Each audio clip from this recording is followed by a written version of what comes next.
It's okay. Off your mind. It's okay. Off your mind. Chai! Now wow, people wey supposed talk truth to power don't off mic. And if we talk, now 500,000 they go summer us, call them hate speech. But fear not, my ego don't come.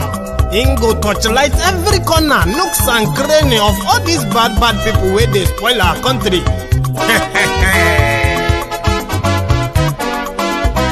So my people make we laugh, oh yo yo. My ego don't come, oh yo yo. My people make we shout, oh yo yo. My ego don't come, oh yo yo. My ego don't come, man of the masses, oh yo yo. My ego don't come, oh yo yo. My ego politico, oh yo yo. My ego don't come, oh yo yo. This one not the off in mind, oh yo yo. My ego don't come, oh yo yo. And in the touchlight every corner, oh yo yo. My ego don't come, oh yo yo. Okay, some people be they holla say they want the power. Chai, them be promise us say we go get light and power. Them hustle sote they can't get the power. But now they know they do anything with the power.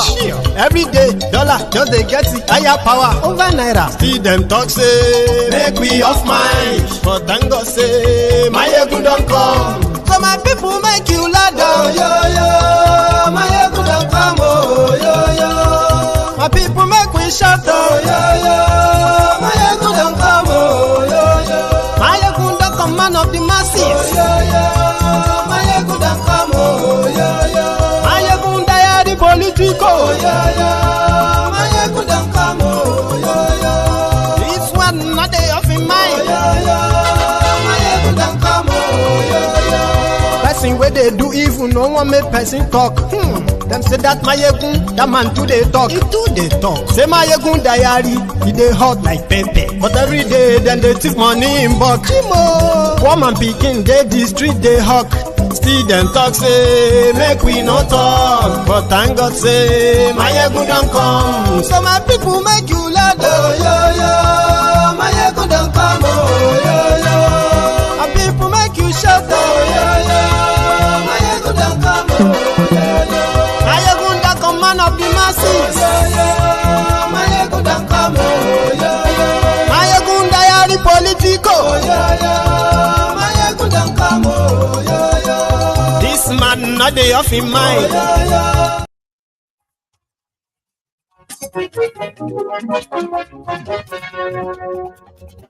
Hello there.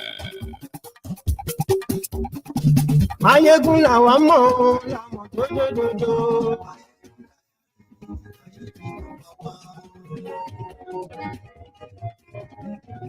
Mayegun la wa mo, la mo do.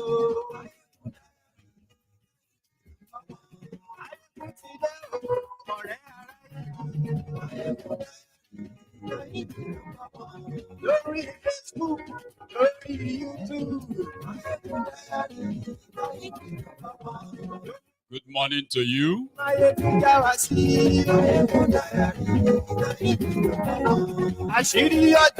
Good afternoon to you.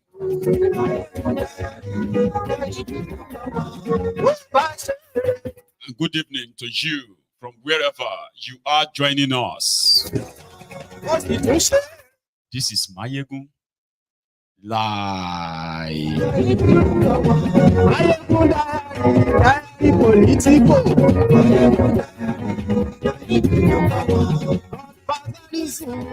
Welcome back to those of you who joined us this earlier today, and to those who are joining us for the first time today as well. Thank you. Just take your time and read beyond the caption of the broadcast. Read the description of this broadcast. You should like it first, then share it to invite your friends and not so friendly friends, the Abobakus, the Ronukus, the Batidiots, the Batstards, the Oshogbo Alimajiris, the Lagos Abobakus, the crumb eaters, the crumb chasers, the ass lickers. Tell all of them and say, Mayegun today. Lórí Facebook, And yes, we like you. Only you too. And yes, we like you. As Koolu returned, Oh, Baba, because right now, and yes, we like you. the Presidiot of Nigeria is hiding somewhere in France. And yes, we like you. His deputy, the Shittyman, is also hiding somewhere in Sweden. And yes, we like you. And earlier today, there were rumors that DSS had to provide security for Akpabiole, the godloss Akpabiole, because of a rumored impeachment. All of that means that Nigeria is currently not even on autopilot. It is a place where anything goes as we speak. I'm actually looking forward to the return of Tifnumbu because of what Donyo Kwigbe said. That when Tifnumbu returns, it's like there will be a little bit of relief for all of you. On top this shaggy, you can still use the tablet.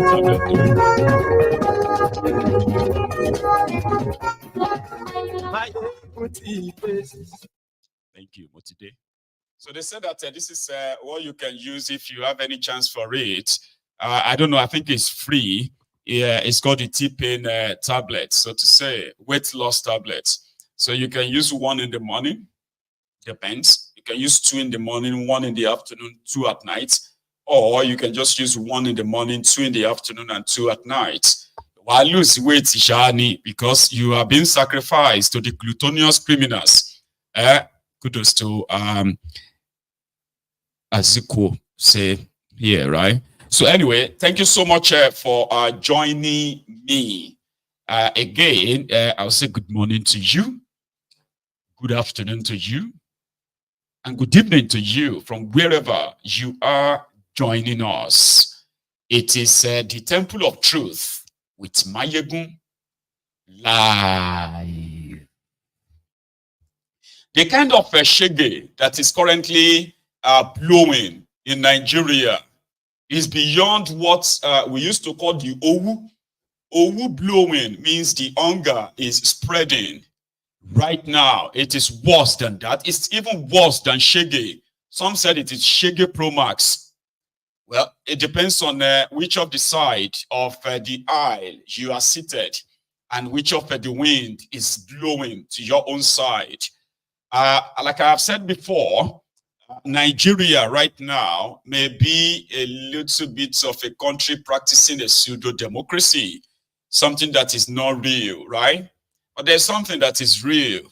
It is the democratization of the shege in that contraption. 15 days ago, oh dear, 16 days ago, Koolu, the Jaga banditi, the Jaga addicti, aṣíwájú àwọn olè, aṣíwájú àwọn agbèrò, aṣíwájú àwọn àtọ̀ọ́lé, left that contraption. They said he was going for an annual leave. Person wey know they work, need to do anything. Got so tired that he ran away from that contraption because in Wahala too much, they say. Meanwhile, some said he was using that moment to reflect on his policies. So others are waiting to be given an appointment by Tifnumbu called the cabinet reshuffle. In all of this, he has remained incommunicado, except one Akudaya that went to see him in London that told us that when he was done with London, that was about 6 days ago, he was going to go to Paris. That's in France. Now, 14 days, 2-week holiday should have lapsed 2 days ago. But we haven't heard from the Shigidi of Aso Rocky, the Shigidi of Aso Rock. We have heard a lot from some of the praise singers, the ass lickers, the court jesters inside that Aso Rock. But we haven't heard from him until this afternoon when they said the Shittyman was leaving the contraption too. Yeah, he left for Sweden to go and represent Tifnumbu on something that doesn't really matter, by the way, okay? And then the third person in line, the number 3 person in the contraption is godloss Akpabiole. Now, godloss Akpabiole that told you that whatever you are enduring right or going through right now, you should continue to endure it somehow, a rumor started spreading that the godloss himself was about to be impeached. Not just him, including the leadership of the National Assembly. That was a shocker. Well, it ended up being a rumor. It never happened, so to say. But while we are still waiting for the return of a Koolu back into that contraption, listen, somebody sent a message and said, Mayegun, stop calling your country a contraption. In case if you are new, number one, I appreciate majority of you that just subscribed onto Mayegun's Diary Politico. I think I'm going to have to write something about this page on the front of, under that name, Mayegun's Diary Politico. So that if you, by any chance, I don't know what or which video got you to kind of subscribe onto Mayegun's Diary Politico. Well, maybe I should just tell you this, in case if you are new here, look at me very well, okay? And this platform as well. We do not like anyone or everyone that is associated with that, with any government in that contraption. The language on this platform does not glorify Nigeria, okay? And if you are looking for your fellow compatriots, as they will say, the ones that are lying to themselves about that contraption, okay? Nigeria will be great one day. We must stay united. You may probably be on the wrong platform, okay? So number one, we do not hate Nigeria, but our reaction towards what these criminals have done to that country, I mean, sort of, symbolizes our, our disappointment, so to say. And in all honesty, okay, some of us here are actually interested in Nigeria breaking up. Do you understand? So I'm not your compatriot, okay? So whatever adjective that we use in describing Nigeria is not coming from the place of hatred, and it's not from me. There are people who actually hate Nigeria, no doubt, but not me. A majority of us here, we do not, because hating Nigeria doesn't really change anything. But because the contraption has been captured, right? So there is no point in trying to be nice. Okay? So if for any reason, right, you are offended because you believe that we should talk about the criminals and probably glorify Nigeria, listen to me, you are on the wrong platform, all right? People like myself, and I can say this, and more than 60 to 70% of everybody on this platform, they actually want Nigeria to break up, okay? So it is a bit of two breakups, right? Number one, the Nigeria you have right now, as you know it, to us, is already dead, a dead place that is there to claim our lives. You get what I mean now? So what I mean is that we do not want this Nigeria anymore. And the only way to mentally manage our feelings towards the place is not to glorify it. If you feel offended by what we call Nigeria or how we describe Nigeria in a way, I may forgive your ignorance. But after hearing this now, it will probably be ideal, okay, to unsubscribe. It's for your own mental health. Yeah, it is just for you. I don't want you to be here and every time you are offended because, yes, you too, you are not happy with what, the way Nigeria is, okay? But somehow, you still have hope. Or you think people like us want this contraption to continue. That would be a misunderstanding. And I don't want us to misunderstand ourselves. Do you get that now? So as you have these contraptions, you have it now. Majority of us here, we want it to break into pieces. There are others that actually want it, right, to break into, if it's going to break into 30 countries, 40 countries, they don't care. Everybody just day in day, go your way. So don't be a unity beggar. All right? You are likely going to meet a lot of resistance then. And I don't want you to make it look like, now we hate Nigeria. We do not hate Nigeria. We hate this Nigeria. This one, they are forced on us. This particular one that is there like a weapon fashioned against the inhabitants. Do you understand? Do you? Okay. Yeah, thank you. So that I don't want you to probably be like you are on the wrong platform. You know, it is the politicians. Because somebody was like, don't let us call this, you know, don't say bad thing about your country. My shake with when you know what it is, I will cost you beyond anything. I don't have to see you, it will hit you. Because your comment will tell me that what I'm saying enter your skin. I know how to do that very well. I can get you mad even without seeing me. I mean, sorry, without being next to you.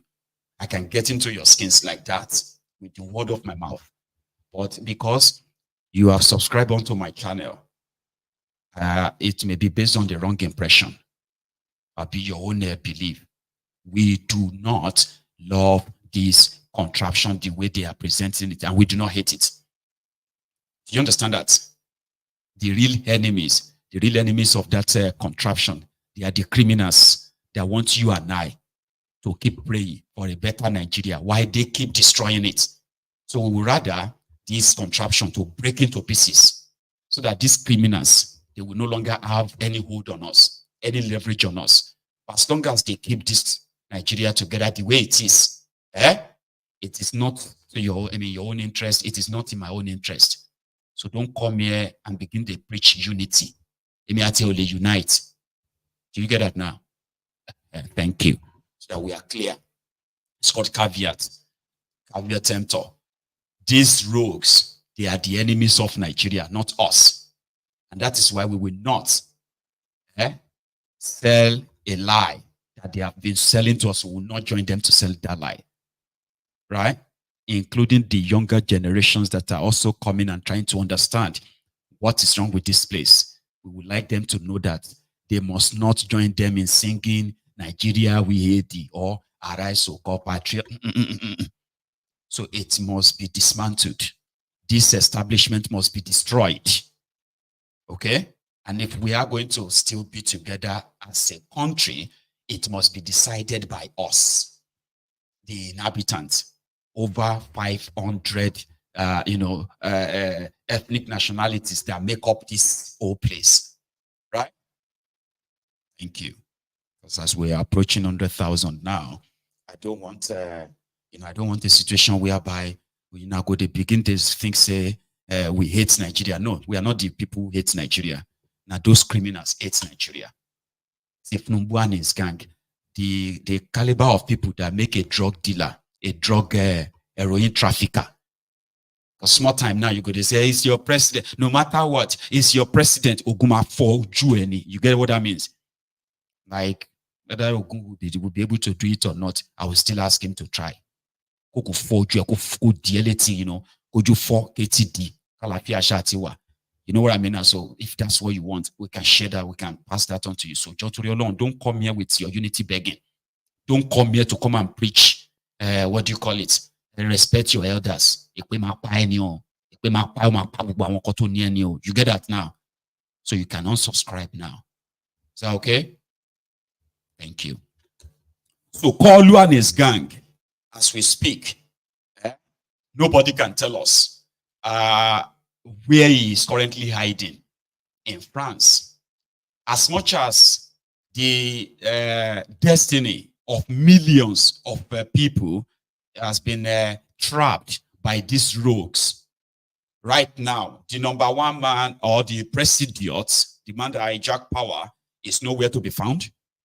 The one that the Boko Haram terrorist sympathizer, the Shittyman, is on his way to Sweden, which is pretty much like not available. The third one is godloss Akpabiole, a thief, a career criminal, person we suppose they jail, they wait for a firing squad, death sentence, is now the Senate Presidiot of that contraption. The economy is in tatters, of course. Even though they are asking people to pray, let us pray, let us pray. So this afternoon, you see that guy, Kale, one of the Olori Brukus deceiving the people in that contraption. Numbu removed subsidy on petroleum, removed the subsidy on education, removed subsidy on electricity, now turned the life of everybody upside down, then introduced what they call the student loan. And the student loan, according to this guy, is that they have received over 300,000 applications, right? However, in that contraption, Tifnumbu and his gang, they gave 90 billion naira to subsidize Hajj. After destroying the contraption, they decided to send people to Hajj to go and pray for it and pray for them. 90 billion. But the same guy also budgeted 10 billion naira for student loan. Borrow the money, you know, and it is going to be the first come, first serve. Also, it will also be based on available money. So one of them, that's the one in charge of the NELFUND, the student loan fund, had this to say earlier today. They said they have given the loan to 40,000 people and they have already expended the 10 billion naira. So right now they are just waiting for more money to be able to pay the 300,000 people or 260,000 people left. Listen, let's start with this. Carefully. We don't, force people to do this. It's a big consideration and we are careful. So in all of the 280,000 that have successfully applied, how many of them have you successfully engaged? So when you say have we successfully engaged, the people who have applied through an electronic portal. Mm-hmm. We don't tend to engage them directly. Essentially, what has happened is that they've applied. We're looking at their data. About 40,000 of them have been approved, and we've actually dispersed to them.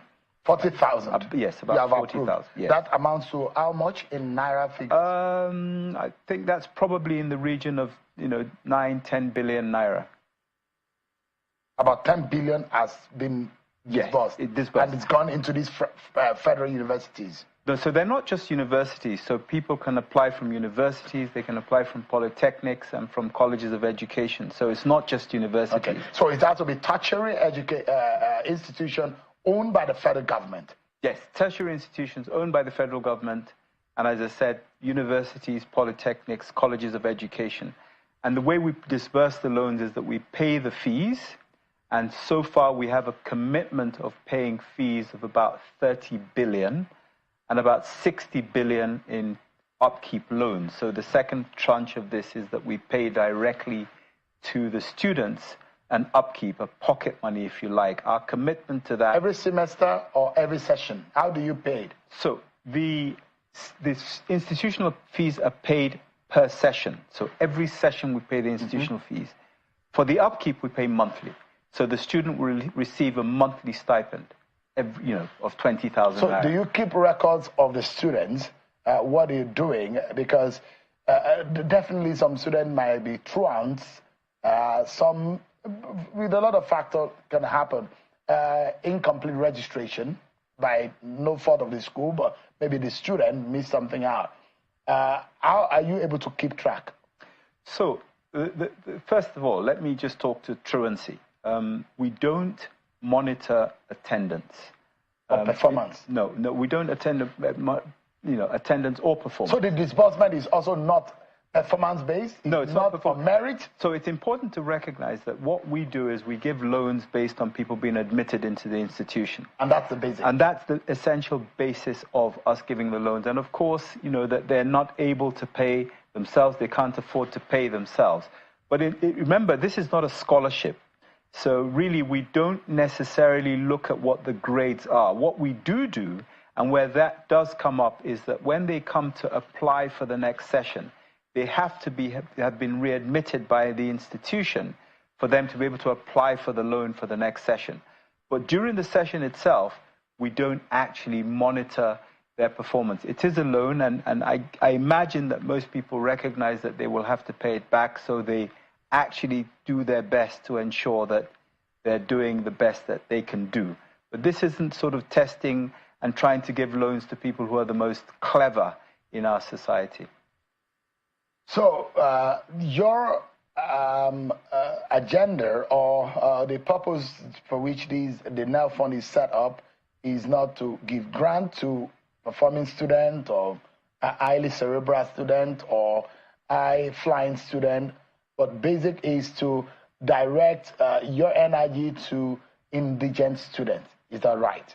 Effectively, that is correct. So what we're looking for, and we're actively looking to engage these people, are people who have gained admission into a tertiary institution, don't necessarily have the funds either to commence or to complete their studies in that institution, whether it's over 1 session or 4 sessions or 3 sessions, however long it might be.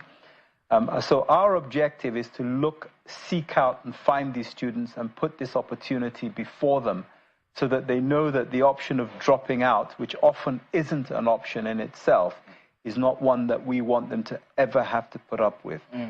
We pay fees for those who are interested, who have qualified to enter or access these institutions, to be able to study. So the reason why I asked the question is this. So there are loads of people who cannot, and genuinely, they cannot afford a tertiary education. Sure.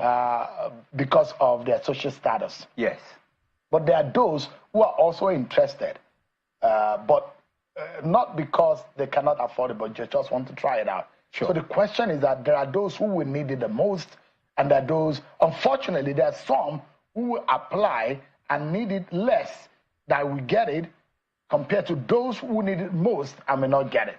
So the question is that how do you, if the effort of this government is to target indigent students and allow those who cannot afford education to go to school. Yes. And the reason why some of us are paying more attention to education is that my parents couldn't afford to go to school as much as they wanted to. Yeah. My mother, very brilliant woman as that, but couldn't afford to go beyond class 7. Same with my father. And perhaps the reason why they put a lot of effort, sold properties, and made sure that some of us went to school. The question is, Oyinbo ló ń sọ, Ṣeun Oyinbo òun ló ń sọ. Mokuna continue to deceive yourself. Millions of them have already dropped out of school. Let's start with that one. Okay? So the GBT here is this. Before Tifnumbu, there was this stuff called the education subsidy. But the way they did it is not of money. They make sure that Nigerian students, especially the federal universities and colleges of education in Nigeria, they were able to have access to subsidized education, like cheap. Their tuition was very cheap, including those who are like to stay in hostels, right? Where hostel accommodations were provided. Okay, so we had people who went to Unilag, and their school fees per semester was about maybe 14,000 naira or 10,000 naira, 15,000 naira. When Tifnubu came in last year, they removed all of that. Remember that one of the problems of the tertiary education in Nigeria, which led to ASU going on 18 months, 1.5 years strike, was because of poor funding, where the federal government of Nigeria, under Bukwari, then the Fulani government of Nigeria, FGN, at the time, was unable to fund the tertiary education. All of the agreed, subventions, allowances, and other stuff that were meant to be paid to these schools, they were not paid. In places where they were paid, they were inadequate.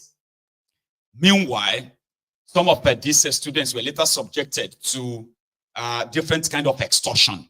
But nevertheless, a lot of them could send themselves to school. Like if you gain access to, for example, if you gain access to unity schools, like secondary schools, cheaper. If you get in unity schools, means like a federal government secondary schools, okay?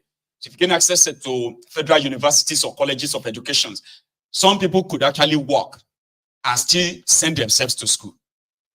This was under Bukwari as it was. So when it came to under Tifnumbu, you know what they did? They removed that. They now told the schools to go and raise funds themselves because there's no money to give them. Remember, they are still fighting the fact that they are not being funded well. Oh. So Tinubu sent a circular to all of them. They should go and raise funds themselves. Government doesn't have any money to give them. Meanwhile, they have money to buy themselves this yacht, private jets, different SUV vehicles, and all of that stuff for themselves. But they have no money for education. So what did the schools? What did they do? They increased the tuition. There were schools that students were paying as little as 15,000 naira, 20,000 naira, only for these schools to jack up their tuition to 150,000, 250,000, depending on the cost you are undertaking there, right? 400,000 naira. Because according to them, education is not cheap. Right after that, there was nothing called student loan then. Oh.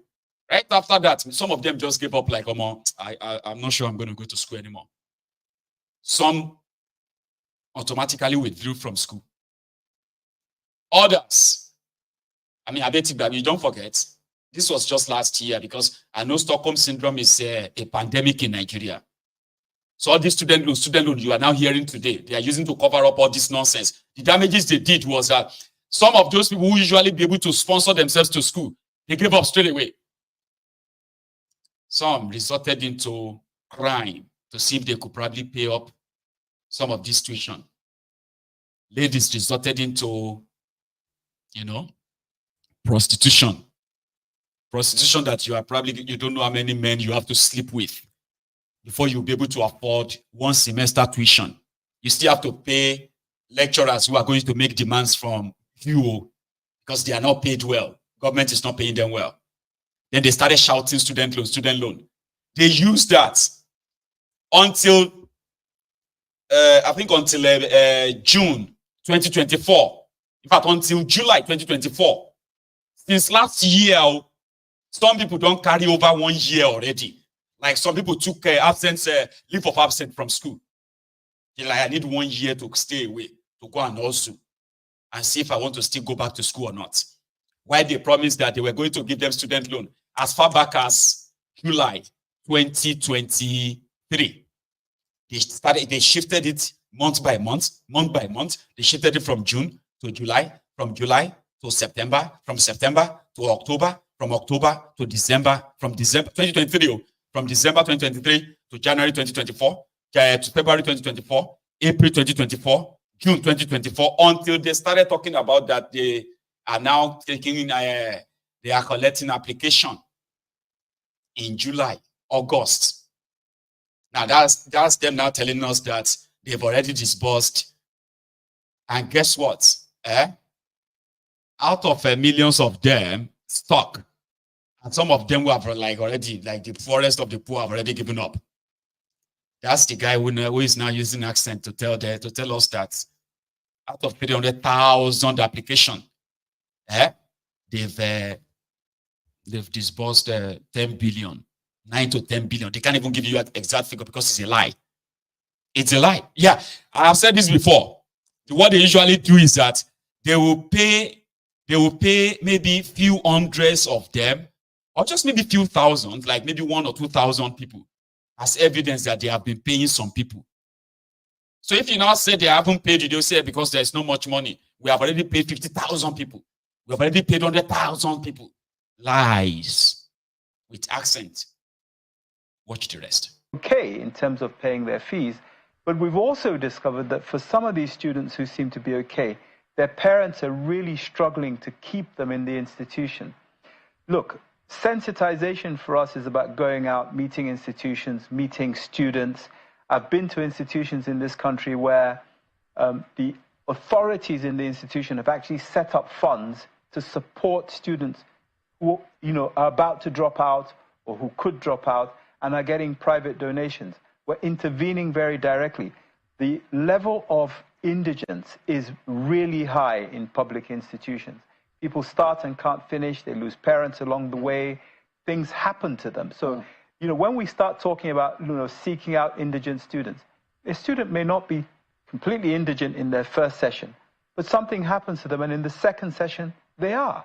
So, the president is wanting us to catch as many as possible in tertiary federal and state government-owned institutions, so that we can actually catch those who may need it before they need it. Mr. Sawyer, yes. You basically, are you doing off the online application?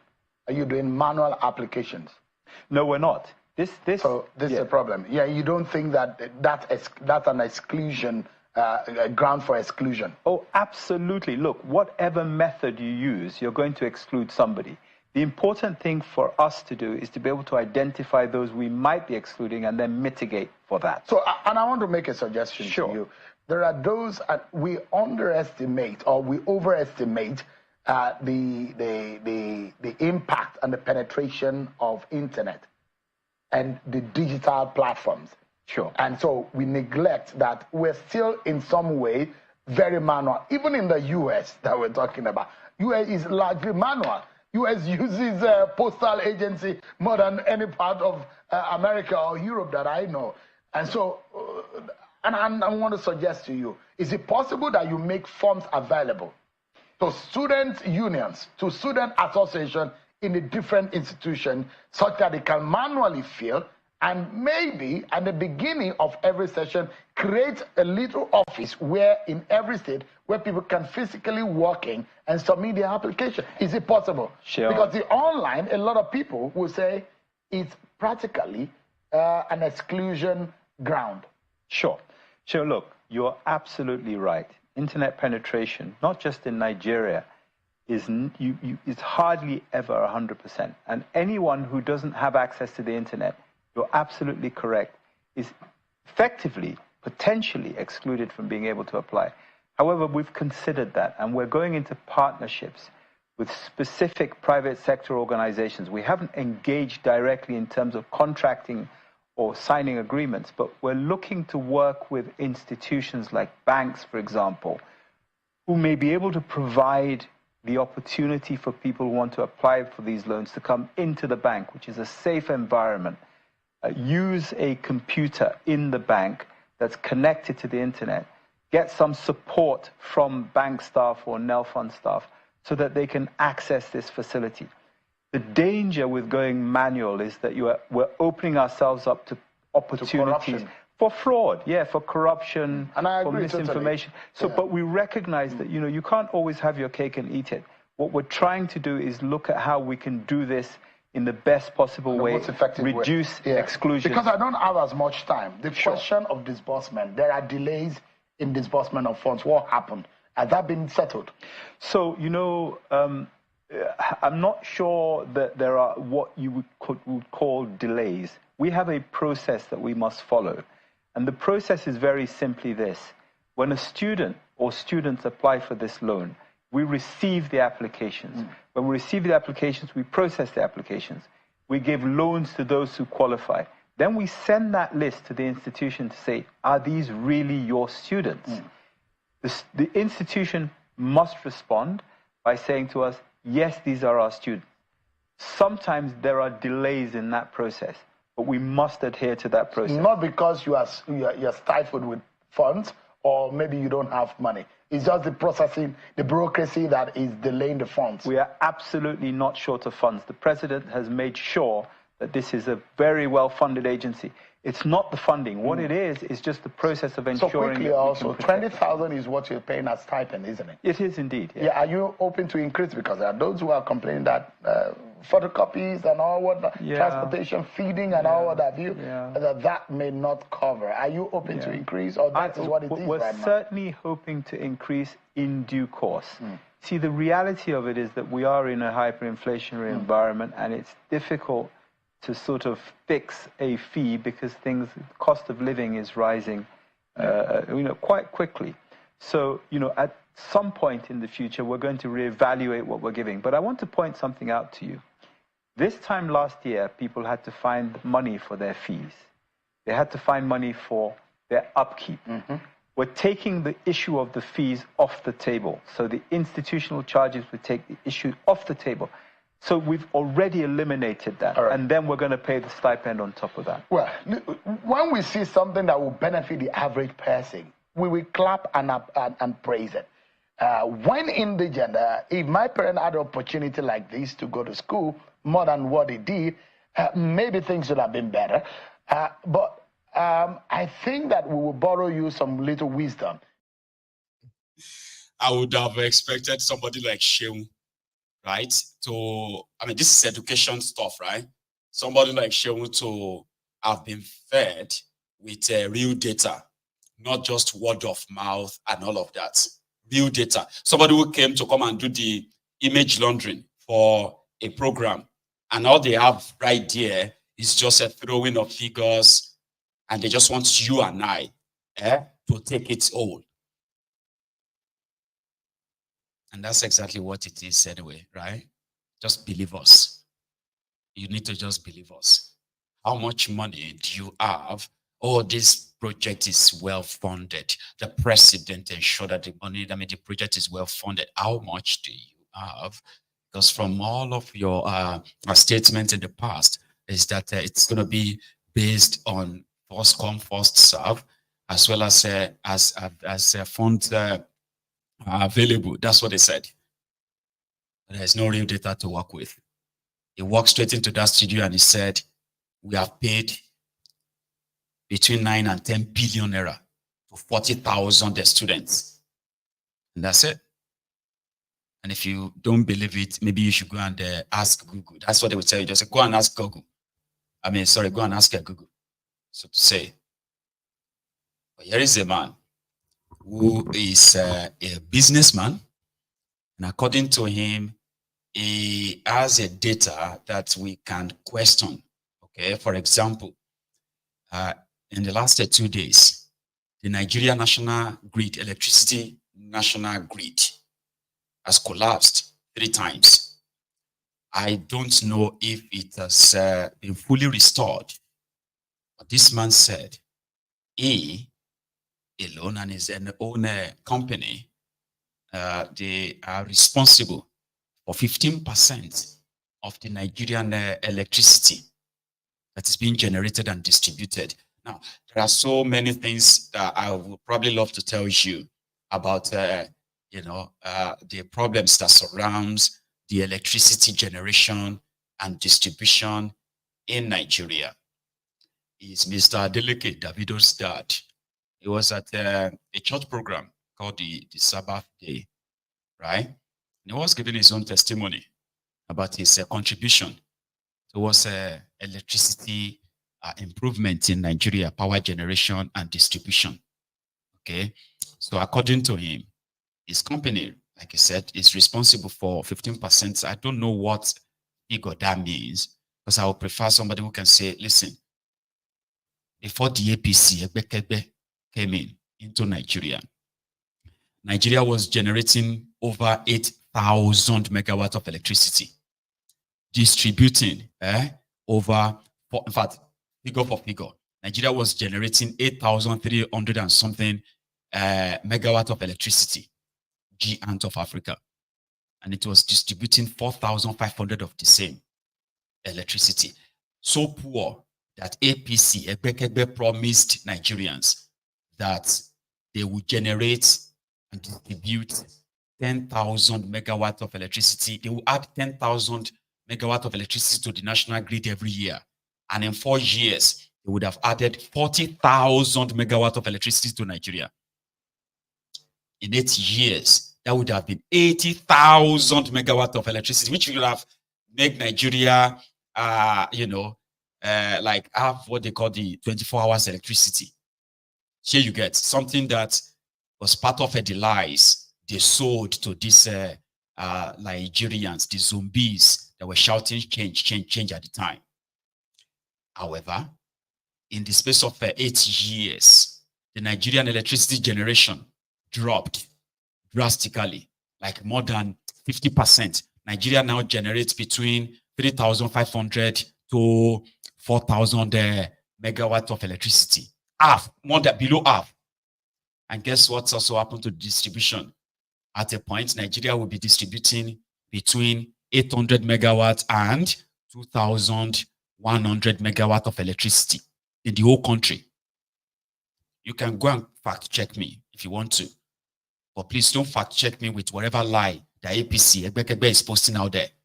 Today, Nigeria does not even generate up to 5,000 megawatt of electricity anymore. You know why?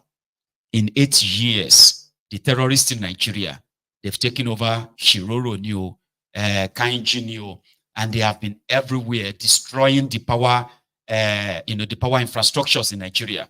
Terrorists.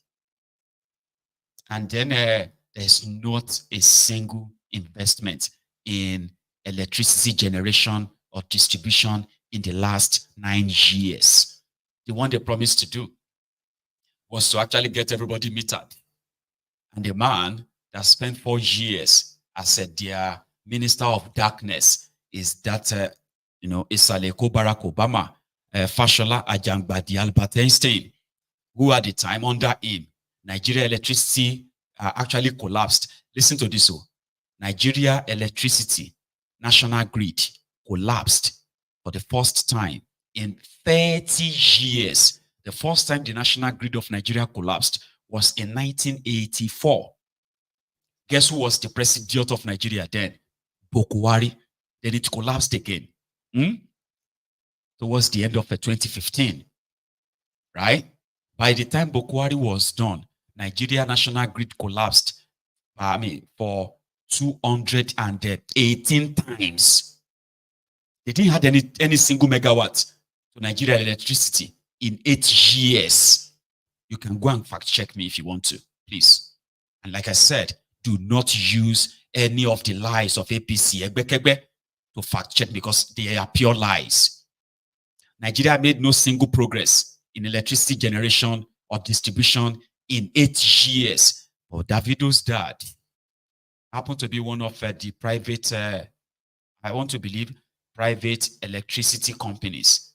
Those who generated theirs and sold it to maybe private businesses or private area, I don't know. So in his own testimony, Davido's dad said he is responsible. That's why I said I don't know what figure. How many megawatts is 15%? Well, he said he's just got a license, right, to invest $2 billion, which would then give him more, investment, so to say, right, that will now give more generated megawatt of electricity in that place. 2 billion when it's completed, right? It should probably be adding extra, maybe 500 megawatt of electricity. And like I said, I don't know what 15% is. So maybe that will now take it to 30% of Nigeria electricity. In his own words, he also almost got sabotaged by the public office holders in Nigeria, politicians who wanted to ensure that he never really get that license. In his words, his testimony inside the church. Who will listen? I'm a businessman in Nigeria. I'm in the electricity business. I own power plants. I generate presently about 15% of the electricity need for Nigeria. I have Chinese engineering companies that work for me. I'm building, almost completed by January, by the grace of God, my new power plant that will be the biggest thermal plant in Nigeria. It's a 1,250 megawatts power plant will become operational in January. But during the course of the design and getting all the permits, we ran into difficult government officials. For environmental reasons, our permit was denied. The particular government official that I held a meeting with told me to my face that your project will never see the light of day. But while he was saying that, I was saying in my mind that this guy is talking as if he's God. And because we are not God, I couldn't say it out, but I was saying it in my mind that God, listen to him. Because he's not God, whatever he's saying is null and void. I'm not going to be worried about it. So I left, disappointed, of course, And I told my Chinese friend that, look, unfortunately, we have these difficulties, and it seems that it's going to be a while before we can get this going again. Meanwhile, it's a 1,250 megawatts power plant. Price tag is about $2 billion US. So it's not small money. So in the process, a lot of money has already gone into design and the preliminaries before we got to the stage where we must have the environmental permit before we can break ground. So my Chinese friend said, what are we going to do now? This is very serious, because the Afro-Exim Bank of China was involved. And that might have meant bankruptcy for him, for his company, because they have invested so much with me in this. So I told him not to worry, that everything's going to be all right. And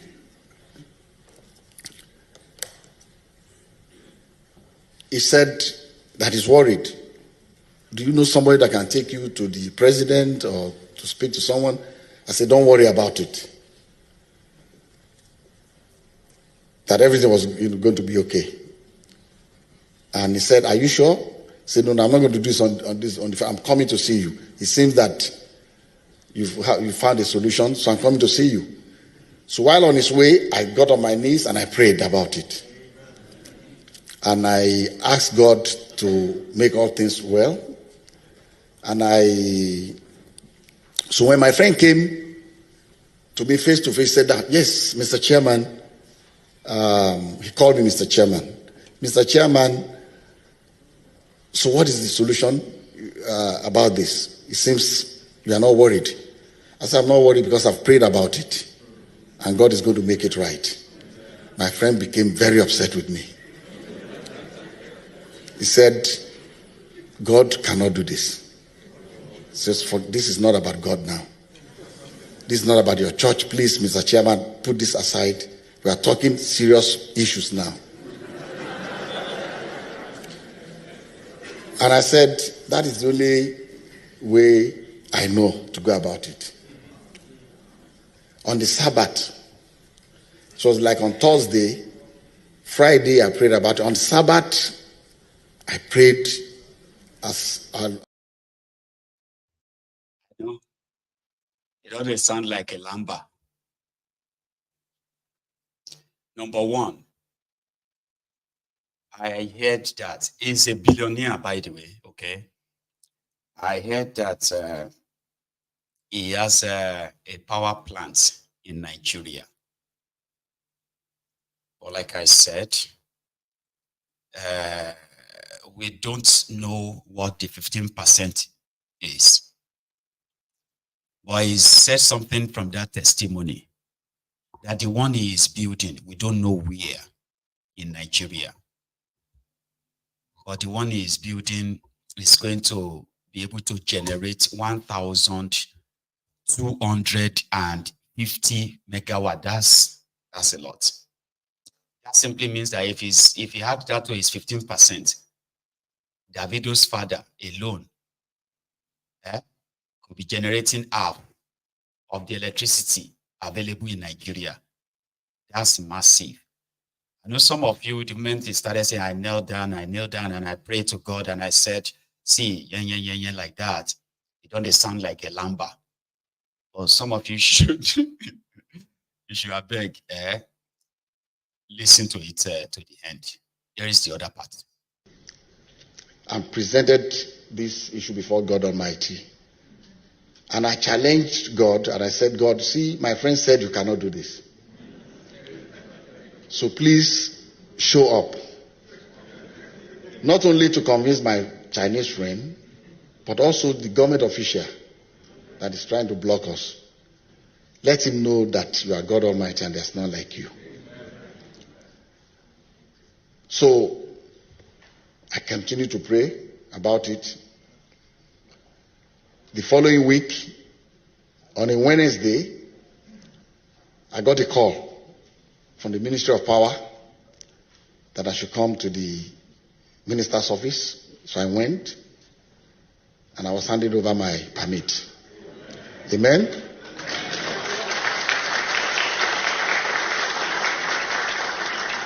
I didn't know what happened.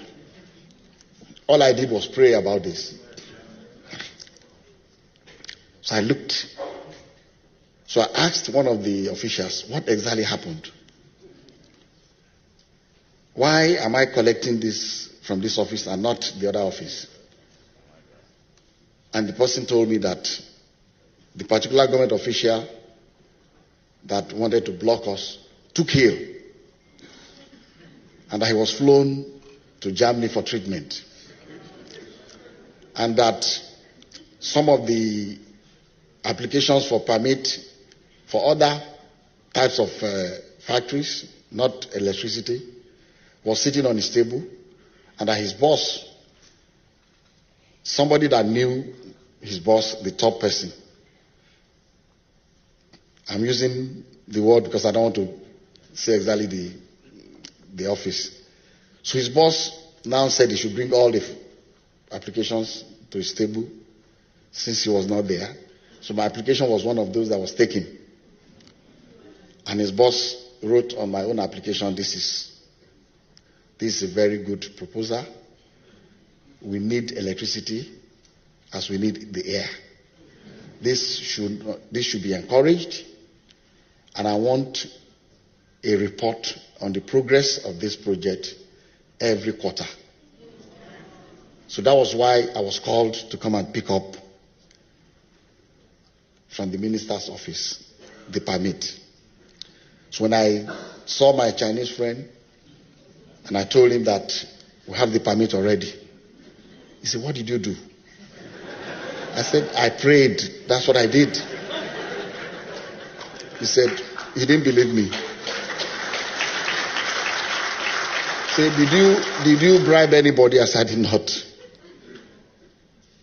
It's even dangerous. I can't even bribe people at that level. He said, so you believed your prayer? I said, yes. He said, what happened? I said, that other guy took ill and he was flown outside for treatment. And he said, did you ask your God to make him sick? I said, no. I did not ask my God to make him sick. I just prayed, and that all I know is that all things work together for good for those who love God. So I told him it was God that did it. Thereafter, something stuck to the mind of my friend who did not believe in God. Anytime we run into any challenges during the process of building this huge power plant, he was no more worried. But he tells me that, Chairman, when you go to church on Saturday, report to your God, okay? And I will assure him that on the Sabbath, when I go to church, I'm going to report to the Lord.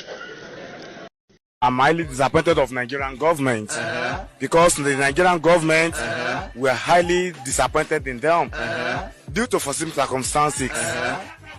Definitely, I'm one of those people approving.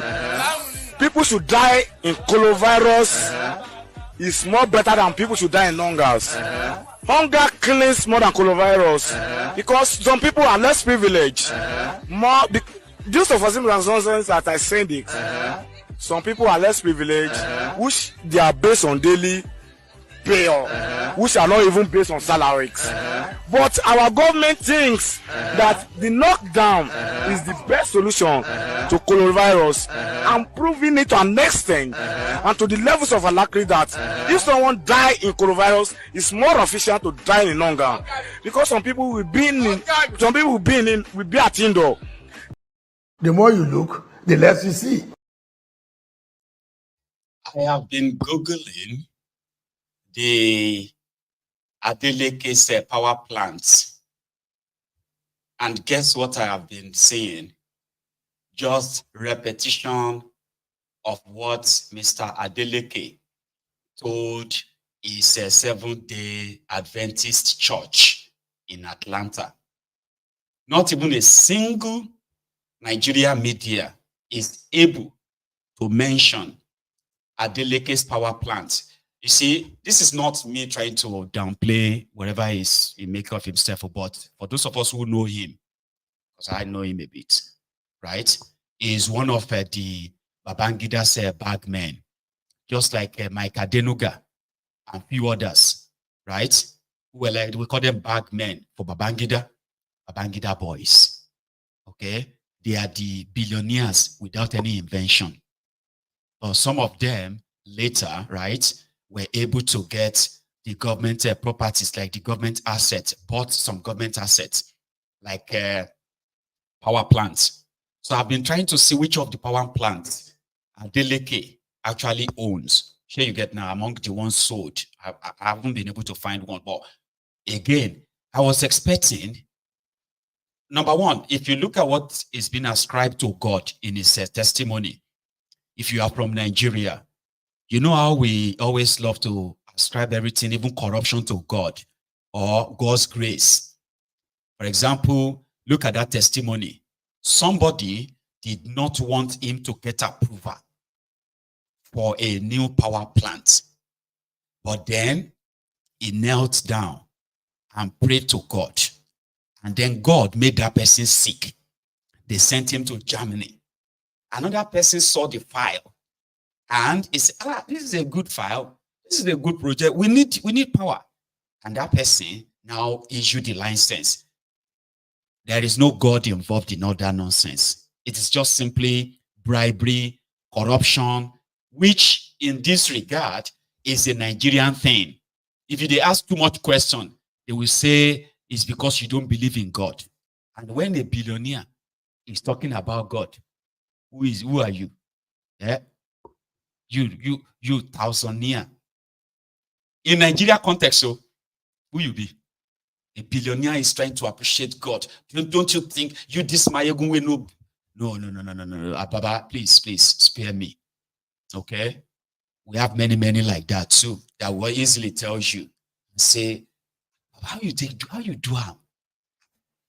it? Man, I thought this whole thing is like, it's not possible again. Oh, how you take do it? My brother, and God, oh, and grace of God. Oh. I was just sleeping at home. Then the next thing, they just called me.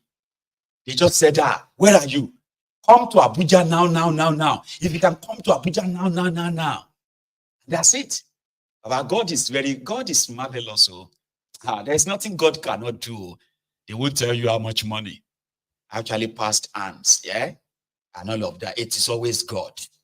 If they ask too much, they go say, now because you don't believe in God. What's wrong with you? Don't you believe God can do? Don't you know what God? I was expecting the Nigerian media to tell us where is that power plant.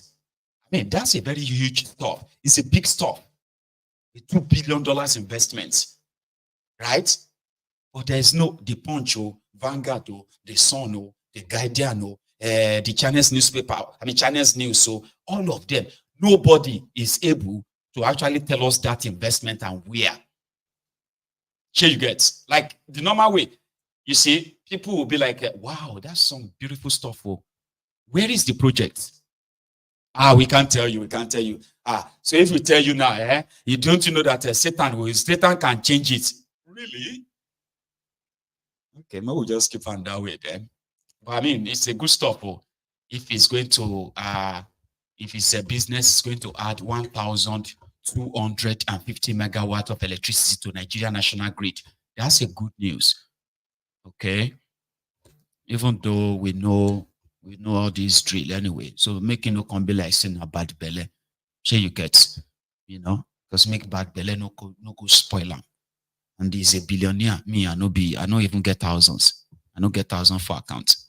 Sure you get. But we'll leave it at that.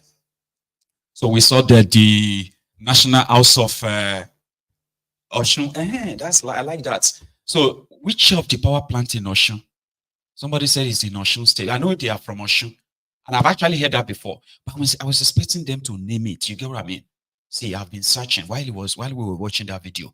Before I played you that video, I was already trying to see if I could get the name so that I can tell everybody and say, you know, the power station in Oshun, that's the one they sold to him. Okay. And that is, you know, that is generating so megawatt of electricity. That's kind of a thing I want to. I'm not saying it didn't have about this though. I'm talking about the media should actually feed us with more information so that we can be able to say, well, nice one, oh, well done, oh. Sure you get. So people like him is considered as one of those bag men that reinvested their money in Nigeria, right? Well, I'm just like looking around to see where. Sure you get. God bless you. Somebody don't give me the name. I'll Google it, and get to know how much megawatt of electricity is being produced there. Okay, so I was like, okay, Adeleke, Pacific Power Station, Pacific. That's grand. You see, that's what I've been looking for, right? So what about this new one? Is it in Oshun as well, like expansion? Is it like an expansion? Because it seems like a new license, so to say. Anyway, don't worry. I'll keep looking, okay? And I can add it to my available info. Thank you. Right? So, Akpabiole. Akpabiole said, those guys you saw at the National Assembly. Okay, I will come back to Akpabiole first. So I have these guys discussing the hardship in Nigeria. And according to them, Tinubu, who once said, let the poor breathe. Let the poor breathe. Don't suffocate them. We have that responsibility. A member of House of Clowns, called the House of Representatives, took that literally as a word that they believe Tinubu meant, which is that let the poor breathe. Don't suffocate them. But right now, not only the poor is being suffocated, even the rich. They are all gasping for breath. Right? In his word, Tinubu must reverse the increase in petrol price, the increase in cooking gas price, or wala mashele, or lokpamak everybody. In his own words, listen.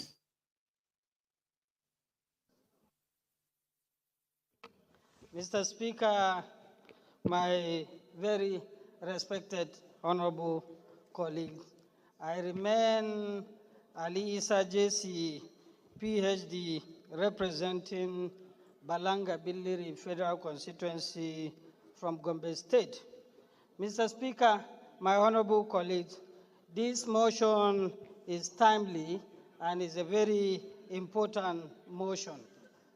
Today, because of the increase in the fuel prices, a lot of prices have escalated. Prices of food items, prices of transportations, and even healthcare services.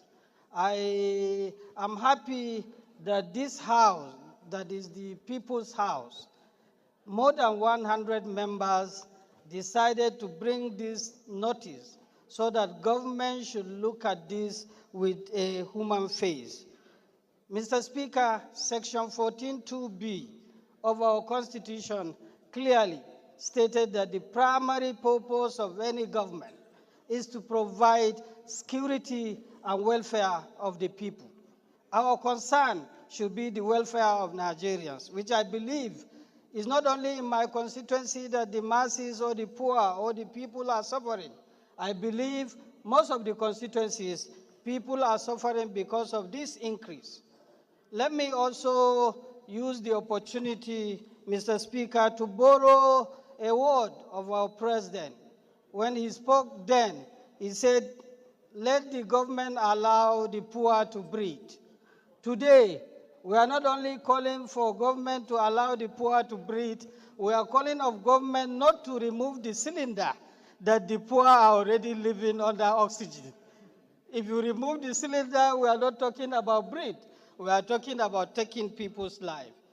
Government have to put human face. Government should listen to Nigerians.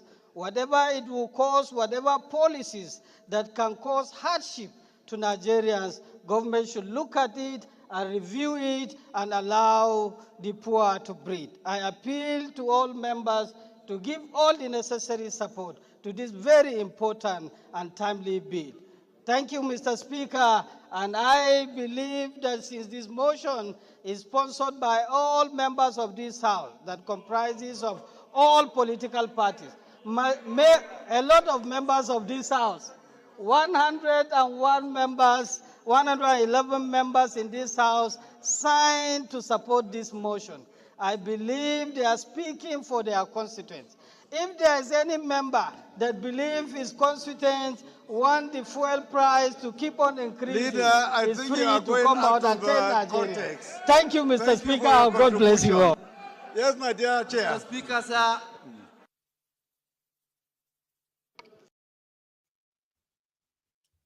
Mr. PhD, is that Tifnumbu is not just making it difficult for the poor to breathe. He is already taking away the cylinder. Here is another member of the House of Clowns, okay, called the House of Representatives in Nigeria. Also talking about the 70,000 naira minimum wage. According to him, this is a sum of money that won't even last the workers 4 days. And now with this hardship, probably won't last them 2 days. In his own words as well. Listen, these are members of the House of Clowns in Nigeria, though, but they are pretending to be concerned, right? None of them is willing, right, to cut their salary, to cut down their salaries or their emoluments. These are guys that used to take home between 15 million and 20 million every month. So when Tifnubu came in, he increased their salary by over 300%. Today, these guys now take home. This one are the House of Clowns below the House of Senators, okay, which is led by Akpabiole. Now these ones are now taking home between 25 million and 35 million naira every month. Before now, the ones at the top, which are the senators, right? The sinners are like, we call them like a bunch of sinners, right? Now, those ones, they used to take home between 25 million and 33 million every month. Since Tifnumbu came in, they are now taking home between 40 million and 51 million naira. And they are pretending to care. These guys, when Tifnumbu removed their subsidy, they went to the World Bank to go and borrow over $2 billion. From that money, they were supposed to share 1.2 trillion naira when they converted the money, share the money to the poor people affected by the subsidy removal. While they were giving approval to Tifnumbu on how to share the money, they themselves took out nearly 300 billion naira from that money.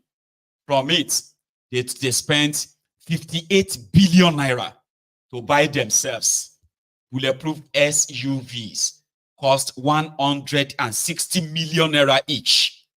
But for the leadership of the two houses, the Senate Presidiot, Akpabiole, he alone, as other members who collected SUV of a 160 million, Akpabiole alone collected the vehicle worth 4 billion naira.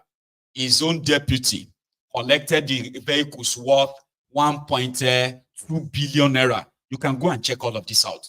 I'm not making up these numbers. The Speaker of the House of Clowns, that one collected the vehicles worth 1.8 billion naira. His own deputy, the clown that is now proposing university, Bola Tifnumbu University, that clown, Benjamin Koolu, that one collected the vehicles worth over 1.1 billion naira.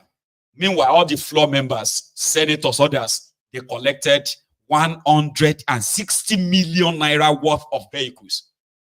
When somebody asked one of them that, why don't you go and spend this money at Inosin Motors or North Motors in Lagos, Inosin Motors in Anambra, so that the money can remain in Nigeria. They say maybe next time they cannot use the vehicle made in Nigeria. So the money, they borrow the money from World Bank, they return half of it to another company outside Nigeria. Another thing they did from the money they collected is that they spent 242 billion naira to renovate the National Assembly. That's not just what they collected, though. Another one, remember when Akpabiole sent prayers to them? Now, another one, Akpabiole and his gang, they also got approval for 124 billion naira. So that all these House of Representatives, senators, they can all settle down in Abuja. They needed houses. They needed this. Most of them are like members already. They've been in Abuja for 20 years, 12 years, 16 years. So they still got money from Akpabiole. So that they, apart from the cars, they got money. So that they needed houses. They needed this to settle down. In all, these criminals collected nearly 500 billion from money that was supposed to be for palliatives, for removal of subsidy. They now said they will give people 80,000 naira. When people now said, what in the 8,000 naira? What will 8,000 naira buy? They said, okay, we'll get back to you. They didn't get back to them till today. What happened to the rest of the money? Don't ask me. So now they are feeling concerned here. My name is Honorable George Ibezima Kozotinobi. I represent the good people of Njikoka and Ochadunukofia from Anambra State. I want to say that I'm totally in support of this motion, as it were. I want to draw the attention of all of us that in this recent past, the federal government gave a minimum wage of 70,000 a month. And just a week or two ago, there's an increase of fuel price. And I'm telling you from personal experience, my driver, I approved his transport of 3,000 transportation a day, has come up with a bill of 6,000 transportation a day just to come to work. And all these things is affecting the entire stress of our people. What does this dovetail to? We cannot transport food from our constituents, or our constituents cannot transport their produce from the farm to market with a much lesser cost. The increases of food in this country, somebody who is earning 70,000 a month, his 70,000 cannot last him for 3 days in this country, in the same government, the same policy. I want to thank God for the life of Aliko Dangote, who has, through other investors, have come up with a refinery. I want us to pressurize on the government, because not all countries that produces petroleum are in OPEC. We need to review our OPEC policy. We mustn't be in OPEC, because the only thing that will solve this problem of petroleum increase is to use what we have to solve our problem. In other words, I'm advocating that NNPC, the government, should, as a matter of policy, Mr. Speaker, to sell our crude oil we produce to Dangote at a reduced foreign exchange. Because their hands are tied, we will have to review the policy we have with OPEC. We mustn't be there. We have crude oil. Dangote must be giving our crude oil at a reduced foreign exchange, not on international standard. Thank you, Mr. Speaker. My name is Honorable. Nuisance Lele. They just pretend say they care. Minimum wage in Nigeria is $42 to $43.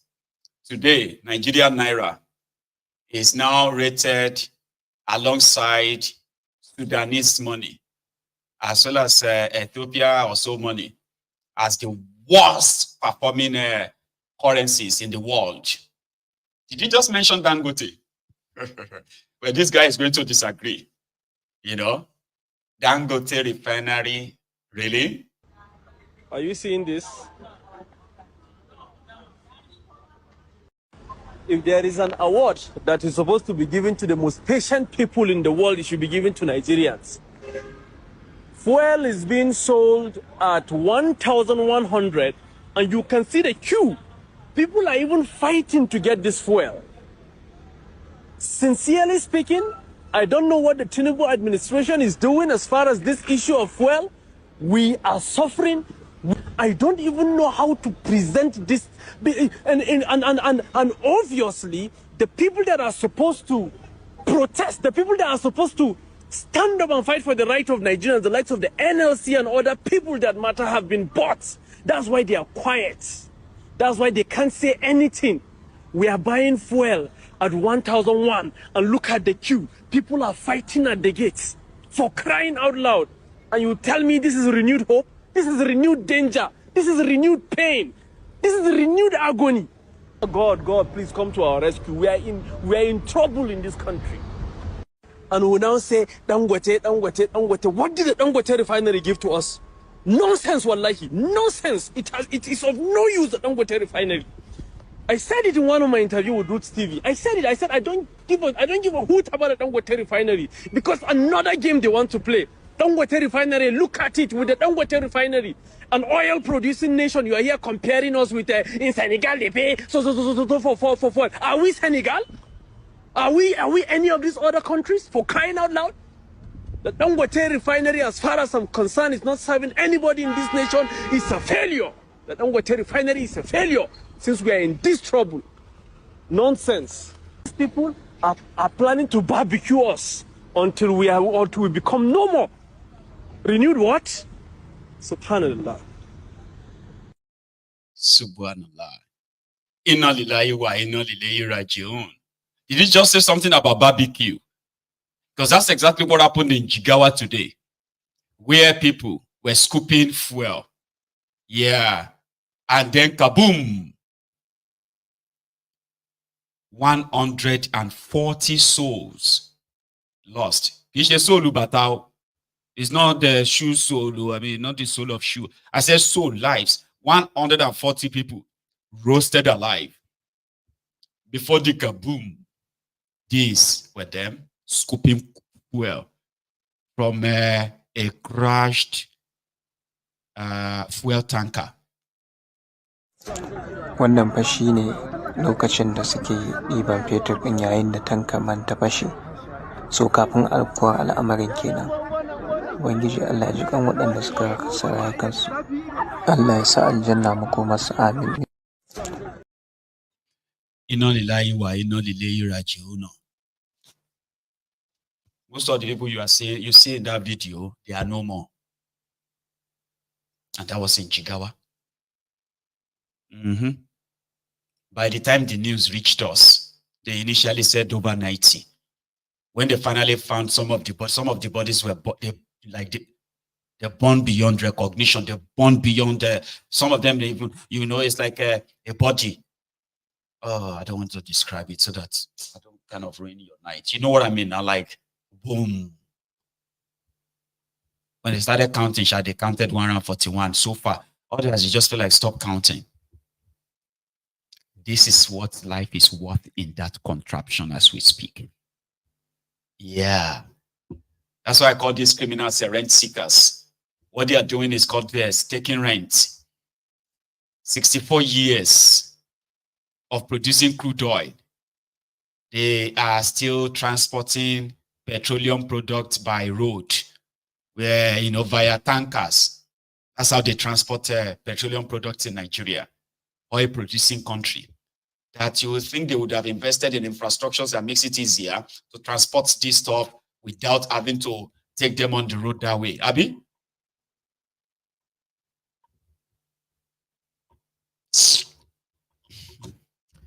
Here is a former police officer, by the way, describing what the situation is like for them in that contraption to him. This is not just a Shege. It is actually a Shege Pro Max. It's bigger than the normal Shege that you might possibly be imagining, in his words. Yeah, they are really not figures that I consider to be lateral. They are domiciled more in the finance sectors. And these finance sectors have no relationship with the real sectors that you could classify as the areas of growth. What are these real sectors? Agriculture, industry. They have said that industry is growing. I don't see the industries that are growing. You and I are here. Marginally, but not as expected. I don't see the industries that are growing. Because when there is growth, the effect will be felt by the populace. But what we have today is hardship pro max. What do you think is the missing link? Missing link is that we have imported policies from outside our needed areas. Imported? Yeah, I think so. What do you mean? We seem to be implementing policies that are just thrown at us. How? If you read the papers from time to time, you hear the World Bank reeling out needs for intervention, need for this, need for that. All these so-called deregulation that we are going through. No nation does those things because it comes at a cost. It comes at a very serious cost to the citizens. And that's why we are having spiral inflation. What? I saw in The Guardian this morning, Guardian or Independent, that you put forward in your prologues. Inflation at 32-point-something%. Who survives that? And you say there is growth? Growth should match it if there is growth. In terms of this policy, so that you can nil out the figures. Yeah. In terms of these policies that you refer to, while you were in government, you can't tell us the same thing didn't happen, implementing those policies. No, we didn't have such. We had a very stable system that people could project. We had a very stable system that you will know. For the entire period that PDP was in government in this country, we had stability in prices. Yeah, but you implemented. We had stability in prices. There was growth in agriculture. No, but you can't claim there was growth in the industrial sector. You can't claim the government did not implement any international development partner policy. No, we didn't have dictations from international development partners. I can tell you that. We didn't have those dictations. And that was why you had a robust economy. You had industries that were functioning well. Today, industries are closing up. Are you not aware that industries are leaving this country? Are you not aware of the divestment going on? Yeah, but industries have been closing up for a while, and even before those policies came into being. Yeah, the ones that do daily needs are also going out. And that is where the challenge is. If you now have to begin to import your toothpaste, you now have to begin to import your bath soap, you now have to begin to import very, very sadly, palm oil, then you have a problem. Because these are daily needs that goes to the ordinary man on the street. The person in my village. There were questions, though, as to why we will import palm oil when we are a country. I mean, when you just travel over the Niger Delta, for instance, you see, palm just growing by itself sometimes, maybe as a result of dispersion of seeds. We're a country so blessed in that regard. So there will be questions as to why we should be importing something that grows willy-nilly on our soil. Yes, because this goes to what I said before. When they reel out these figures to us, it does not relate to the real sector. Now, when you say that, there is a robust growth in our financial sector, I think if you go and search it, if you go and scrutinize it, it will be the same people who are reinvesting. It will be the same people who are trying to keep a tab, to keep a hold, to keep ownership of what they already have, right? No. So, but how do you now relate that? The question is, how does that now grow the real sector, the agricultural sector? In fact, my point is that our agricultural sector should take the quantum leap in growth before you can talk about growth in the economy. Because you are deceiving yourself. Here is, here is Kim Jong or Kim Dem-young. The person in charge of the contraption, as you can see, is Mr. Dem-young. And that's a Tipnumbu. Whatever they quote to you as your economic this and that, you are deceiving yourselves. That is what you are doing. Deceiving yourselves. So right now, if APC Ekbekekbe tells you this economy is this economy is that, you are deceiving yourself. The truth of the matter is this.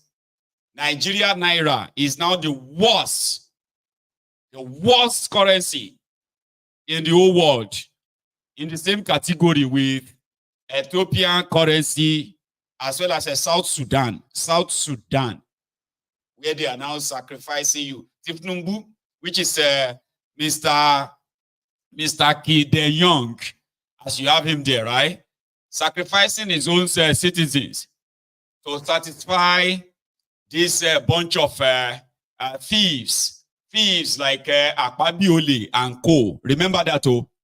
Now, earlier they said they found these guys at the National Assembly of Nigeria. Okay? They were there. They said they were DSS, masked guys, because there was a rumor that Akpabiole was about to be removed until he himself came out to debunk it like this. If they have a lot of traffic. So whoever brought out this fake news must be getting a lot of payment because of the traffic going on. But I hope the public is aware that this is total fake news and that the chamber is very stable and the issue of impeachment does not come in.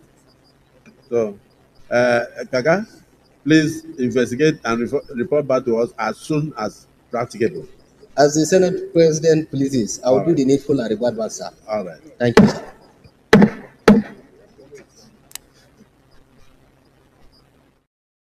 You get that? That is the godless Akpabiole, a big godloss Akpabiole. The guy, if anything happens to Tifnumbu or anything happens to Shittyman, that will be your Presidiot. So we don't know what happened, that they decided to bring in DSS and all of them to the National Assembly, but they denied it. They said, no, it has nothing to do with impeachment and all of that. It's actually fake news. And according to him, some people are using that for their social media traffic. And that's it. That's just it. We investigate who started that. And then you report back to us. I hope they will report Aregbe Fagbana, Baba Kabiru. As I heard that they are already packing their bag and say, enough, they are not doing APC anymore. That is Baba Kabiru's supporters, and he was probably there. Were you in Osun today? When Aregbe Fagbo, Baba Kabiru.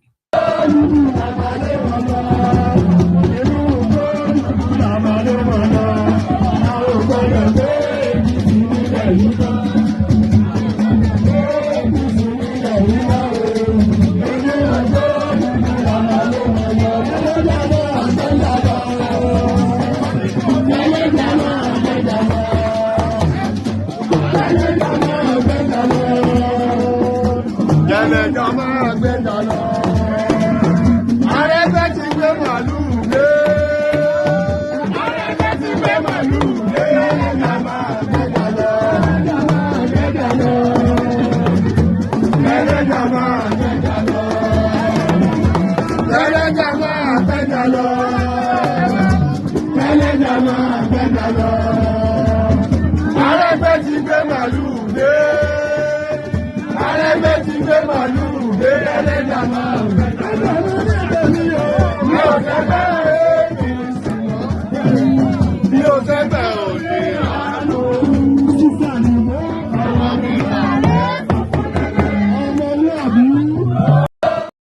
Gbẹ́jà máa gbẹ́jà lọ. Kẹ́lẹ́jà máa gbẹ́jà lọ. Arẹ́gbẹ́ ti gbé bàálù dé kẹ́lẹ́jà máa gbẹ́jà lọ. A ò gbọ́dọ̀ gbé PC nílẹ̀ yìí mọ́. Àwa ò gbọ́dọ̀ gbé PC nílẹ̀ yìí mọ́ o. Osun get drama and it's quite crazy. But you would think that's the crazy things you've seen after Aregbe Fagbana Baba Kabiru became their governor, bankrupted the state, introduced what is called half salary. You know something? Nigerian politicians are the most luckiest, honestly. Trust me, I know what I'm saying. Aregbe Fagbana Baba Kabiru, bankrupted Osun. But you know that Osun people will tell you, he's one of the best governor. Aregbe tried for us in Osun. Aregbe is it's okay, man. It's okay. You cannot.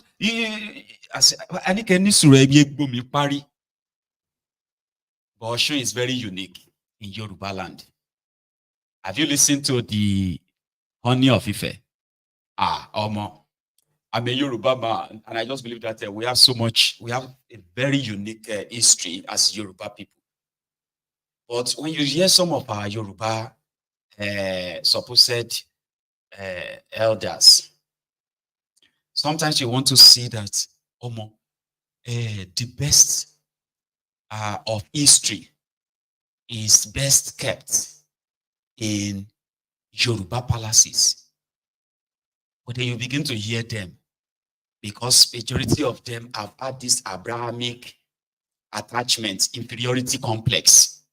That's why you hear some of them, they will tell you, Oduduwa is from Ile-Ife. Oduduwa is the Kiniko, because those ones who have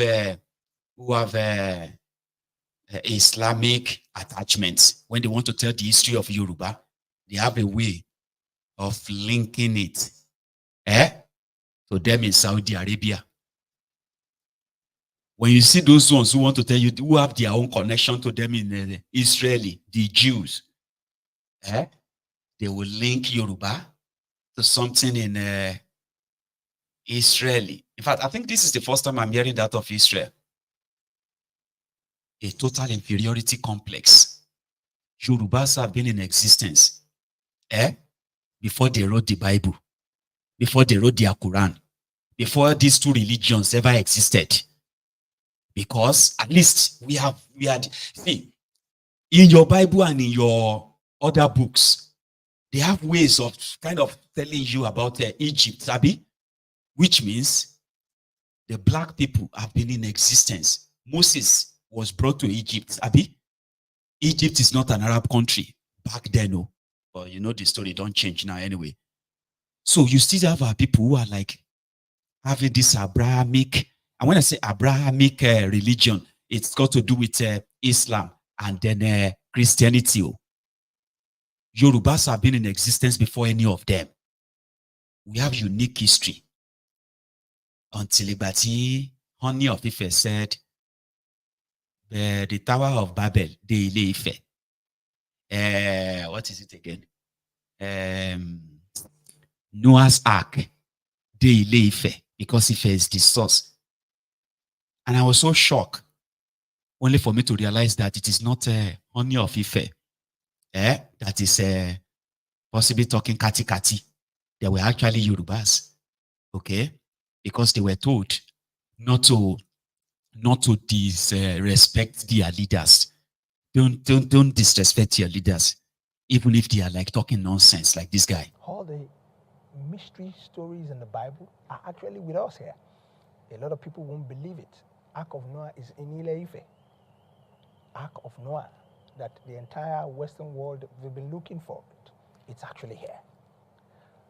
Tower of Babel, where God actually scattered the language of human being, is actually in Ife.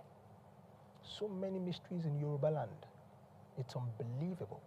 The work of God, civilization, organization, structure started from the source, and it can be proven. Glass cup that is half full and half empty, they mean the same thing, but one has positive charge and the other one has a negative charge. But a black man rather chose the line of cup half empty. It's the same thing, but it has a negative undertone. So it's something that has been on for a very long time. And we need to start to work towards changing our mindset, because the truth is everything started from the black race. Civilization, democracy, everything started from the black race. And we have the facts on ground. But because we look at the cup half empty, that has been our major fundamental problem. Ẹni àkọ́kọ́ ẹni ìṣáájú ènìyàn dúdú ni Ádámù àti Éfà, ibi tí wọ́n lè dá wọn sí Ifẹ̀ ló wà. Torí ẹbọra ènìyàn, ewé, ẹranko wọn lọ láṣepọ̀. Ènìyàn ní Olódùmarè dá kẹ́yìn. Nígbà tó máa dá èèyàn kẹ́yìn, ó pe gbogbo àwọn ẹbọra àti gbogbo àwọn tí àwọn máa ń pè ní màláíkà, àwọn Christian á pè ní angel, Muslim á pè ní màláíkà. Pé ẹ jẹ́ ká dá èèyàn ní àwòrán ara wa. Ibi tí wọ́n dẹ̀ ti dá èèyàn ní ọgbà tí a ti dá ènìyàn, ọgbà tí ẹ ti di ènìyàn, olójẹ́ ọgbà Èdènà, òní òyìnbó pè ní Garden of Eden. Nuisance leleyi. So that if you want to get mad with me or get mad at me, you can really get that mad fully. Ewo ni katikati wiri. Like the Yoruba history. How is that related to that of the Jews or whatever it is, their history? Inferiority complex. I grew up hearing some of this ridiculous nonsense.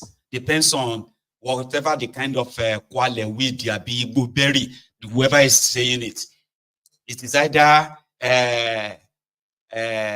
Oduduwa migrated from Ile-Ife because when Muhammad was killing the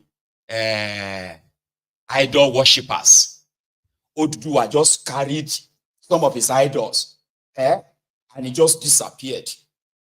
And he just appeared in Ile-Ife. Oduduwa Ateworan. He was climbing chain, and he's using chain to come down. But by the time he landed in Ile-Ife, he came with a crown. Some of these are just word of mouth that today, in the day of internet, they are pretty much so ridiculous that if you begin to kind of ask them, can you give us the proof where this Adam and Eve started? You know, Ogba Eden, which is Ogba, is Garden of Eden. Garden of Eden has now turned to Ogba Eden. This is how they tell all ridiculous stories that are actually so ridiculous enough that you will expect them, some of them, researchers, to stop using the word of mouth. But now, watch them, read the comments.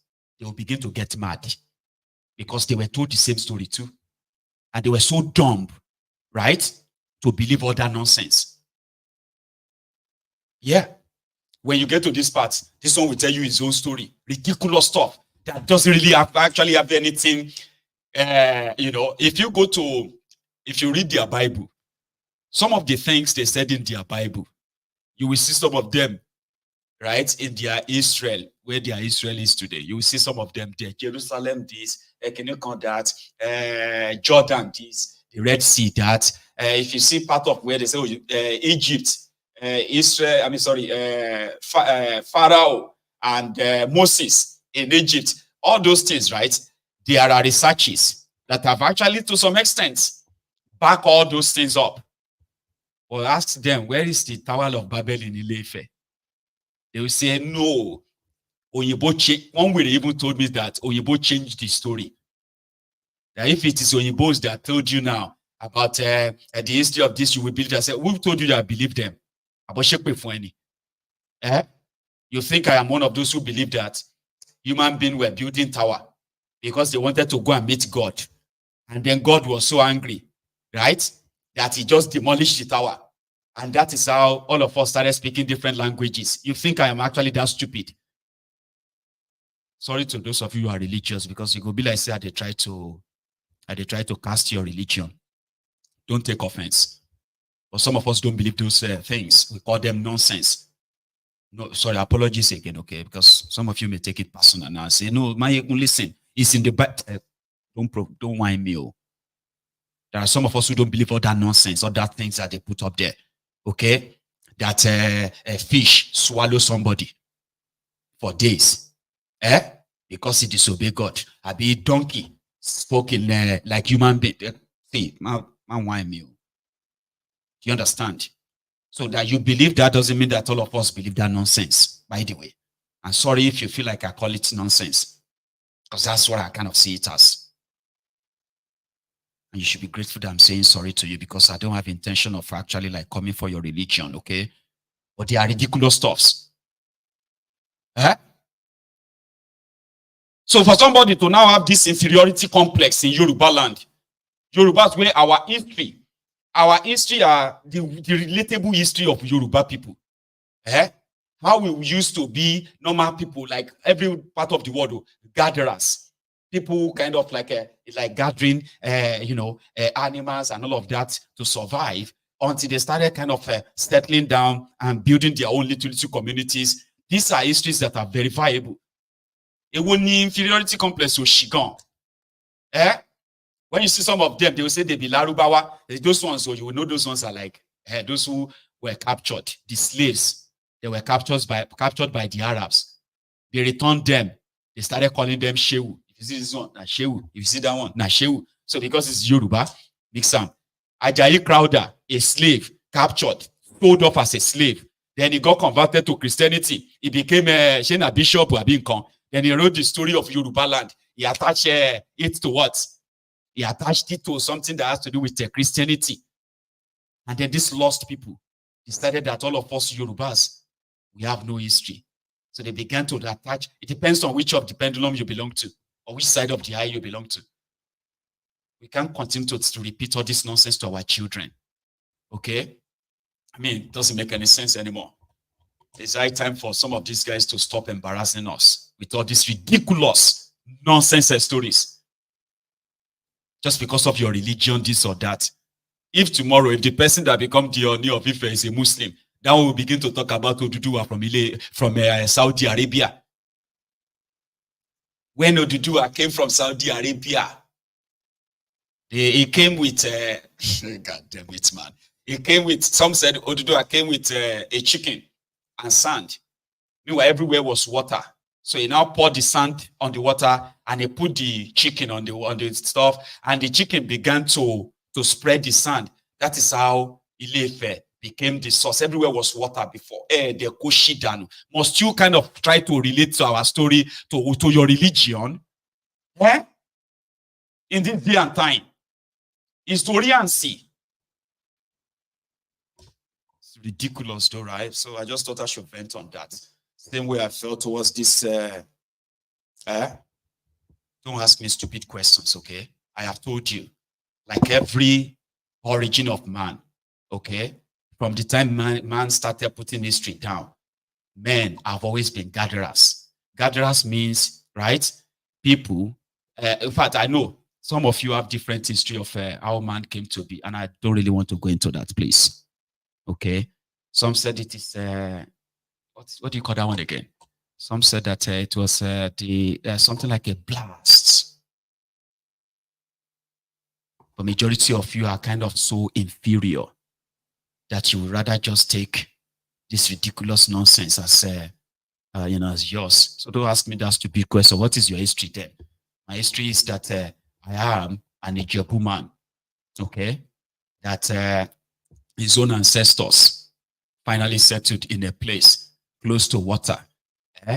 Enough that they expanded from there to what is today's place called Ijebu.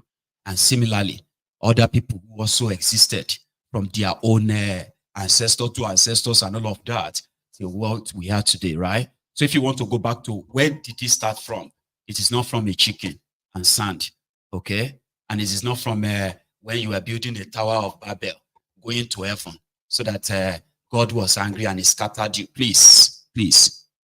I know a lot of you are so religious that way that I am going to pinch you. I mean, I've probably pinched you in a place that I've probably touched a nerve that will begin to make you feel like, they agree, or you know. Because I know that a lot of you will be speaking from that, you're religious, this and that, right? So we'll leave on like that for now. However, look at this mofo. Among those, I said something this afternoon about people who claim to love Nigeria from abroad.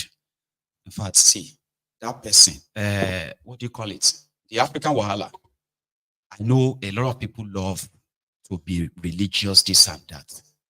And I am not really comfortable with religious people, especially any of them that comes here to display that. Can you do me a favor, please? Okay? Some of those asking me those stupid questions about, what they probably feel like is an attack on them, all right? The history, this kind of nonsense history that they have been taught, that makes them feel kind of, uncomfortable right now. Can you help me do some cleansing right now? By their comment, you will know them, okay? Please, please, thank you. Yeah? Now, look at this clown, this madman. Among those who love Nigeria from abroad, right? There are those that will tell you that whatever you are going through in Nigeria, you should be grateful because it is so difficult to live abroad. And therefore, whatever you are facing under Koolu, you should possibly just be happy. They are among those that will tell you that you can use 500 naira to survive in Nigeria for 1 week, but you cannot use, £5 to survive in the UK, okay? They will tell you that a liter of petroleum is sold for this amount in this also country. So Nigeria is still buying cheap petrol and all of that, but they would never return back to Nigeria. Here is one of them. Nigeria bad. Nigeria bad. Okay. See what I buy for €9. That's 16,000 naira plus. Just this one. No coke. No water. Nothing. See, 16,000 naira plus. Nigeria bad. Okay. Nigeria bad. Nuisance, Lele. One of them be that. So, Baba, how come you bought it for €9? And that same thing is not 9 naira. Instead of 16,000 naira. Who destroyed Nigeria economy that €9 is now 16,000 naira? Who destroyed Nigeria to that level? Why is it not 9 naira? €9, or you buy something in the UK for £5. Instead of converting it to 10,000 naira in Nigeria, how come it is not 5 naira in Nigeria? Nigeria bad, Nigeria bad. So why is £5, 10,000 naira? Why is it not 5 naira? Something is 200 pounds in the UK. Why is that 200 pounds over, nearly 500,000 naira in Nigeria? Why is it not 200 naira? Why can't it be 200 naira? So you sit there and possibly tell us that people should endure the hyperinflation caused by the criminals that won't even live there, but fly to the same Europe, fly to America, where they can actually spend the converted naira to dollars and the pounds and the euro on themselves, and the people back in that place can be scrapping the earth just to be able to feed themselves. So instead of you converting €9 to 16,000, why is it not 9 naira? So you are living in a country where they are paying you 15 euro per hour. And when you work for 10 hours in these countries, you get 150 euro a day. So after tax, you still have like about 110 euro a day. So somebody that is working from, what do you call it? That is working for about 22 days in a month is being paid $42 a month. But you are telling him that his life is better, it's okay, dear. If you are people like, if you are somebody like that, just amen your show. Don't argue with me, and me, just say amen. So to say, similarly, as they are telling you that the cost of petrol is too high, go and convert your car to CNG. Somebody sent me a video of another thing to tell you that it is cheaper. Go and convert your generator to CNG. God damn it, man. Good day, everyone. We're not kidding. We're not kidding when we said CNG engine will absolutely replace petroleum. Here is a guy who charges phone, and he's used to using petroleum to charge phone. But recently, he has converted his engine into CNG generator engine. Now, I want to ask him what is different between the price he's using to buy petrol and the price he's using to buy gas. Now, in Ghana, ya aiki. To na yanzu kame da generator ka CNG. To petrol nawa ne kana sayin da? Petrol ne ina shan na 13,000. A kwana da yako? To yanzu da kana amfani da CNG fa? Yanzu ina amfani da shi. Yanzu na sa na 6,000 ya ishe ni. Na 6,000 ko kuma? Yes. Ya ishe ka kenan? Ya ishe ni. So can you all hear him now? Can you all hear him now? He said he spent 13,000 daily on petroleum. But now that he has converted his engine into CNG engine, he's now spending less than 5,000 or 6,000 naira on gas to fuel his generator daily. Thank you very much and embrace CNG initiative. Thank you so much. Tifnumbunomic, where they are what do you call it? They are doing PR for CNG conversion, okay? Simply because petroleum is no longer affordable, right? APC, something that people were able to afford before these criminals. But Tifnumbu and his gang, they have not converted their own vehicles, their own mechanical generators to CNG. Here you get, they are still having it, Abi. Now they are setting you up, Abi, so that when the news says 14 people burned to death in Jigawa, Abi 140 something, they say that CNG exploded. This is what they are foisting on you. This is the Nigeria they want you to embrace. If you now said no, they will say you are not patriotic. Do you see that? It's unfortunate, man. It is unfortunate. But my time is up. Again, you get? So I am done with my own rant. It may be your own turn next. If you do have one or two things you want to add to this, then be my guest. But I'm going to take a short break, okay? And then, yeah, we can take calls afterward. Thank you. And if you have to go, by the way, remember, like the broadcast. Yeah? Africa Wahala, Alpha, you done those clean up, Thank you. Okay.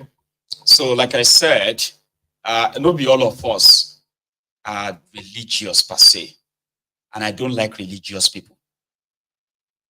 Because to be religious, to me, to be religious means you have to be very stupid. Like, you can't question anything. Whatever they say to you, you have to accept it. And I am not somebody that accepts everything they say to me. I'm not asking you to accept what I say to you as well. You know that. I always say that you can disagree with me.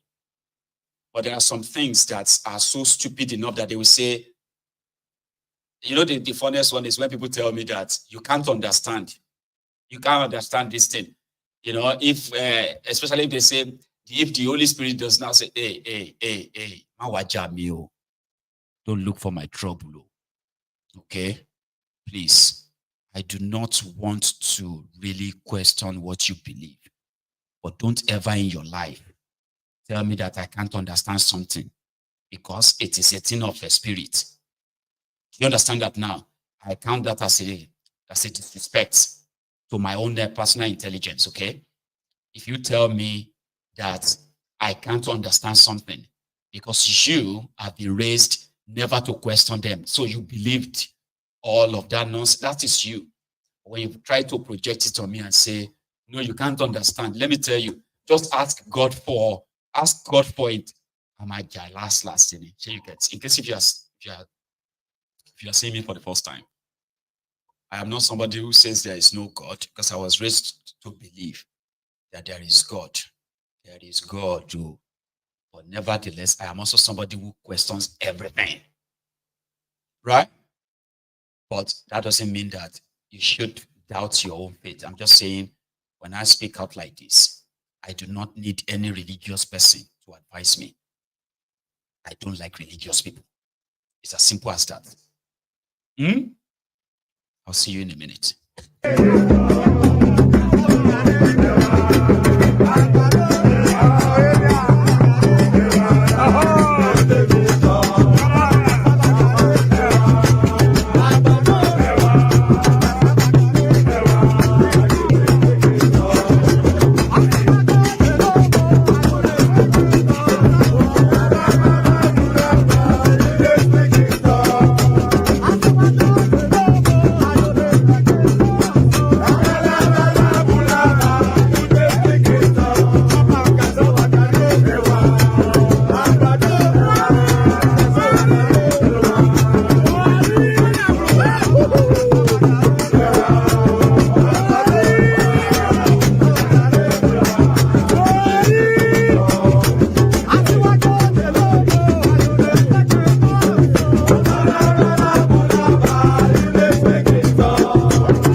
Me back, okay?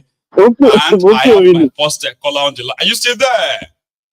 Maye. Baba. Maye. How are you, sir? I'm fine. Are you? Well, very well. I'm still here, surviving. Thank you so much, Papa. You are blessed. Amen. But God will still continue to be still giving you that strength. It's not easy, my brother. Thank you so much. I know your platform is for people to learn. That's right. Then we try to maybe to say something, just to still add something to what you have been saying. That's right. Nigeria is not easy. Presently now, I'm in Nigeria. Wow. Nigeria is not easy. Fún ẹni tó níṣẹ́ lọ́wọ́, tó mọ nǹkan tó ń ṣe, tó ní nǹkan tó lè ṣe, Nigeria is not going to encourage you. Nigeria is going to frustrate you. Presently, now I'm test on a unit tó ń lo waste plastic, waste nylon to generate a diesel. And gas stuff and all that, yeah? That one is still different from biogas. Biogas is through decomposition. Biogas is through decomposition of material.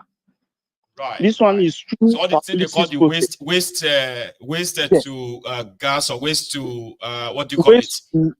Waste to diesel fuel, waste to kerosene, waste to diesel, and waste to gas. You can get gas from it. You can get diesel for me. I've seen some of From this stuff, man. nylon, Yeah. all this plastic and all these things. We try to do it. I'm just running the machine now. I can sell gas. I'm generating gas now. Right. Personally, yeah. Right. The diesel that I'm generating, and we try to buy a diesel car, we are using that diesel to run our diesel car. I can send you the video. Please. If it's possible, I can even show you even if it's possible for me maybe to turn to video, you see the place that I'm in. Then you can send anybody to come and see. But Nigeria is not encouraging. That's the basic truth. I just want to contribute on difference between. You know what I can do?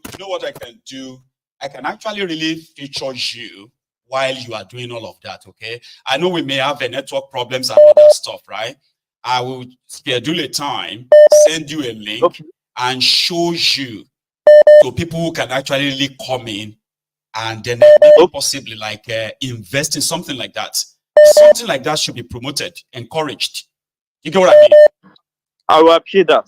Like that's something I can do. It's our platform, so to say, right? But it's just that we can't do it like impromptu like this. So we just schedule a time, send you a link, and then you join us and you show us a few things, and everyone who is interested in any part of the world can be part of it. I will appreciate that. Because personally in Nigeria, no any bank is going to invest on you. No any bank you can go to that is going to borrow you money. I'm talking to my sister because he was not in Nigeria. We just want to do our burial for our dad. I think about next month, November 2nd. He was telling me they have a project going on. For them to borrow money, they have maybe a facility like hotel. They have already finished the structure. Just only the as collateral, so that's what they're asking for. Only the interior inside. To go to bank in Nigeria, bank is not ready to give them any money. Then they see all this agency, then collect maybe 3.5 from them, no response. There is a lot that is going on. There is a lot. We have power to do a lot of things. And is there no government in all this money? Because I know they have what they call the NISRA, okay, out there that are giving people short loans and like almost interest-free stuff. Did you not? Let me not shock you now. Please. We take our put for the analysis. We do the analysis results. We get all these things right. We go to this SON, Standard Organization of something. They are still talking about how they want to collect money from us before they can do anything. We are using our diesel now to run our own vehicle. The diesel car. Your own products that you have actually like. Yes, thing that we generate, what we generate here. We are using that plastic we convert that plastic.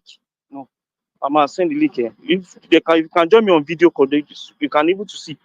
So we are using that plastic now. Locally, we do all these things locally. We use. Oh, hang on, sorry. Sorry, I just switched you there. Gas now, no. Play sitter. I think the well, gas. I can barely. My camera can't really pick you that much. So you mean, hang on, no. Let's see if I don't know if you can. Give me a sec, okay? Just 1 sec. So we can't really see you that way. But if your network is not that bad, I can do something quickly, okay? I'll send you a link now. A link to the studio. No, you can share a bit, but like I said, because this is a phone-in program right now, okay? So you mean this place is powered? This is your factory? Yes. You can see. We do all this thing locally here. Yeah. It's fabricated locally. Yeah. Wow. Now, you know what we're going to do? You know what we're going to do? Let's hope the network is not that bad, okay? I'm going to send you a link now. With that, you won't interrupt people calling in, okay? So I'll send you a link right now. You can show all of us here. Let's hope the network is fine. I'll send you a link now. Okay. So all you have to do is just come through to the studio. You will see, you will be linked straight to the studio. And you can use your phone to show us everywhere inside that place, okay? I'll do that just now, okay? Give me a sec. Or in fact, you know what? Once you hang up right now, just send a text that says hello. And I can know it's you, so I won't be searching for your number, all right? So then I'll send you a link, okay? Once you are connected, I'll show you to everybody watching us. All right, Baba. No problem. This is No beautiful, man. This is great. No problem. Oh yeah, I will do nice that. one, eh? Send that hello text right now. Once you hang up, hello. Yes. Good one. Send it now. Nice one. Yeah. Wow.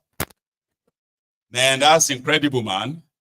So what I'm going to do now is, first, let me take this call. My caller, if you are hearing me, I want you to stay there for me just for a sec. I want to quickly do, give me a sec. I will need to kind of multitask here quickly. But that's incredible. So what I'm going to do now is I'm going to send a text. And that text is to invite this individual so that I can share his stuff with the rest of us. 1 sec, okay? I am coming, okay? Let's see. Mayegun. And then we have the invites. And I have this person. 1 sec.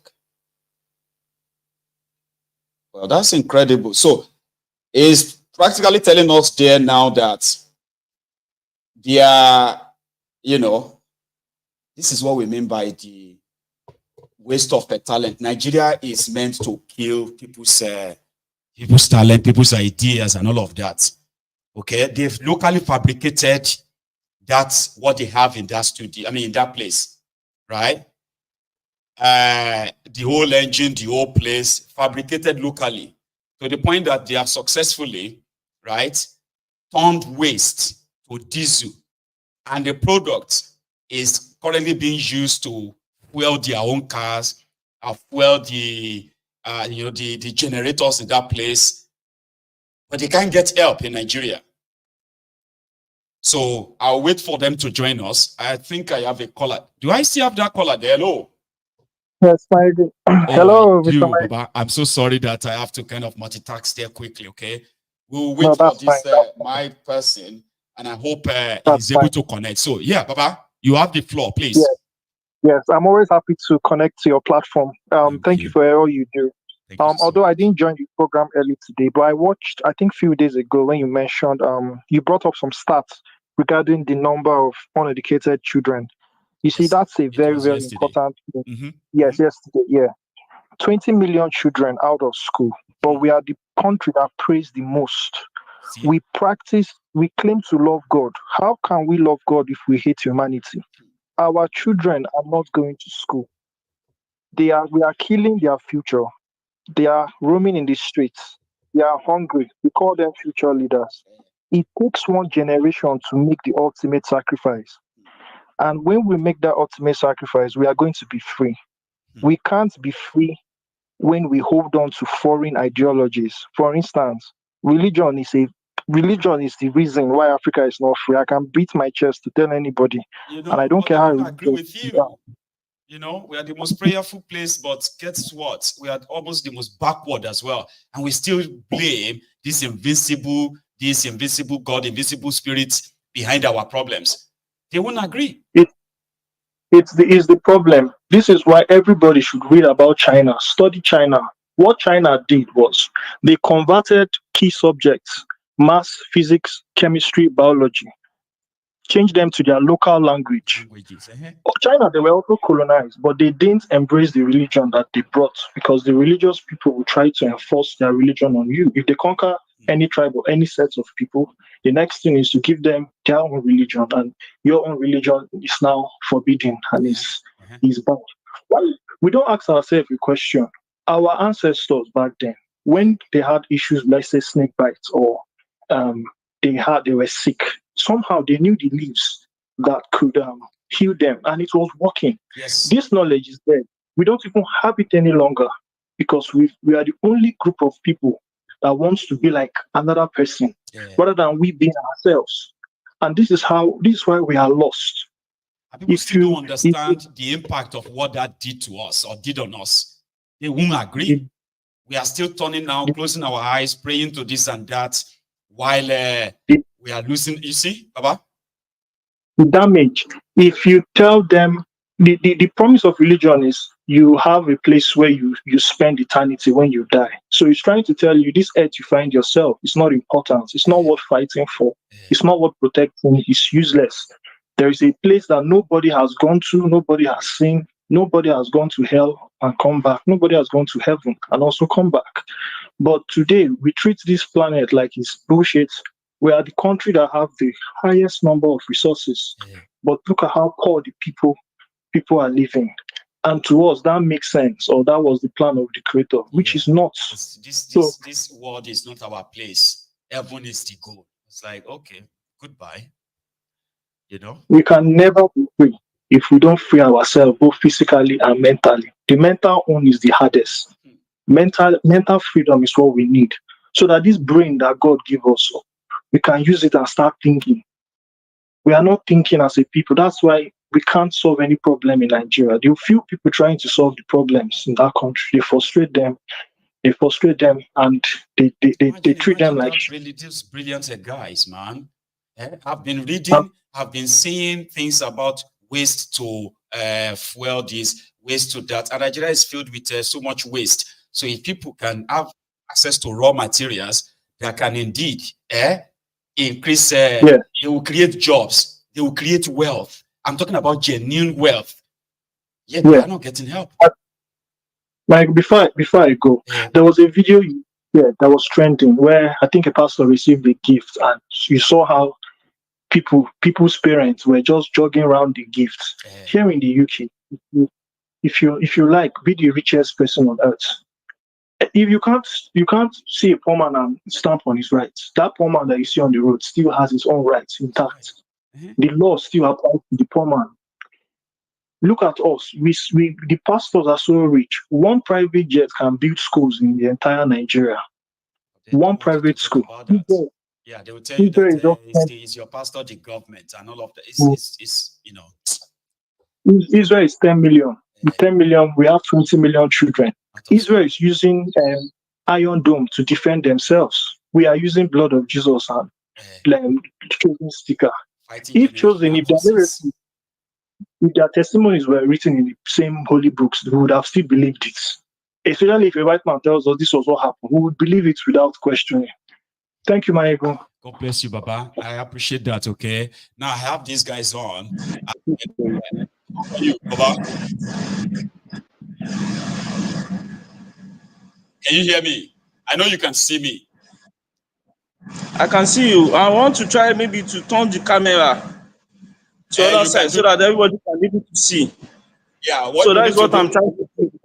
Yeah. What you need to do first is you will kind of. I think there is a sign at the top of your phone, right? The ones that you can do your phone settings of where once you start, once you start, the camera automatically does that, okay? I don't know what kind of phone you have. My own is Android phone. This one is Android also. Call it. Hang on. It is something show mobile the portraits landscape. So it's like it is like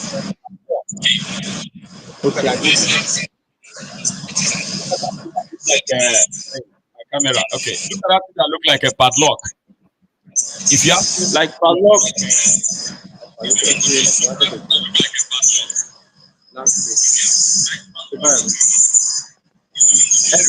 Try your best. I've done it. If it's on it. That's it. Okay. But to turn it to the other side.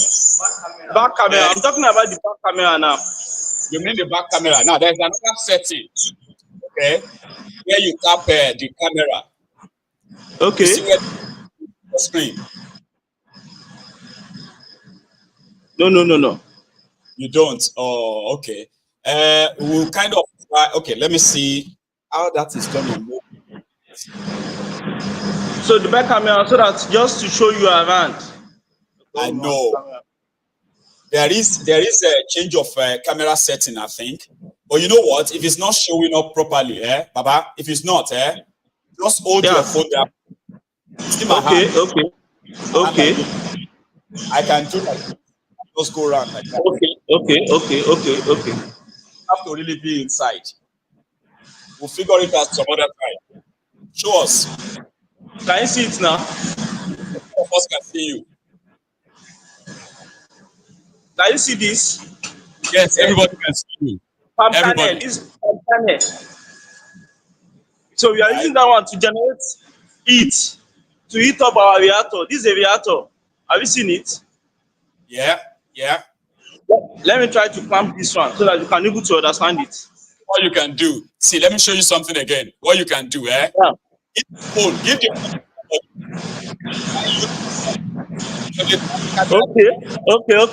Okay. Yeah, Abami Badani. So why they move back? Yeah, move back. And we can see you, we can hear you. Don't worry. Move back. Come on, move back, Dada. They just show you the whole place.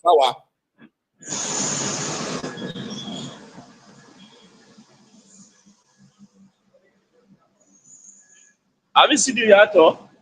Yeah. So all of that. All this waste plastic. Okay. Have you seen it? We have already crushed it. So this is a reactor. Go on. Have you seen it? So after the reactor, we cover it up with this. Okay. You see this one now? We use this one to cover it up. You understand? So from that place, you go through this place. Wow. Okay. Enclosed system. So from here, so another time. Ahmed, you go.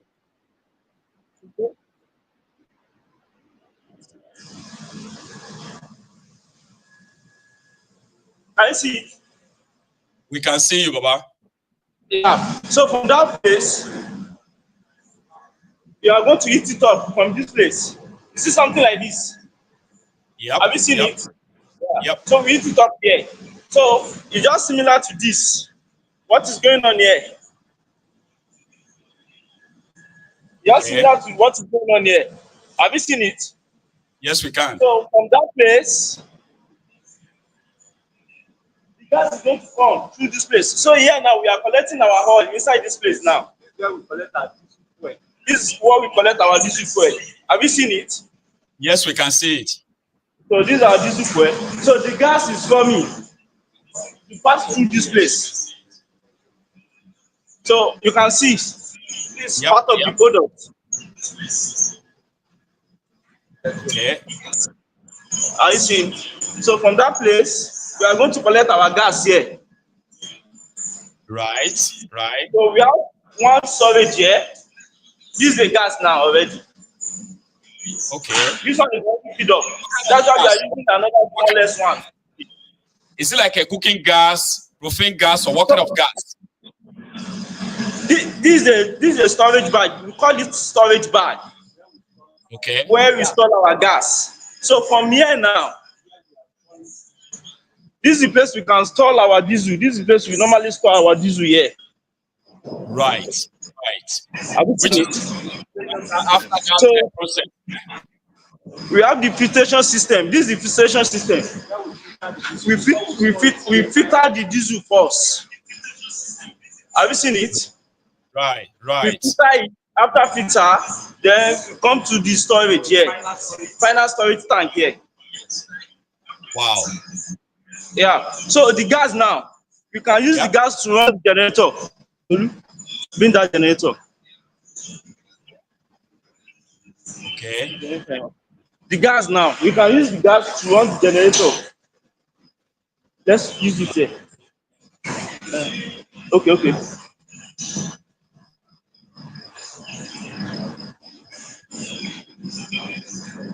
Wow. Yeah. Wow.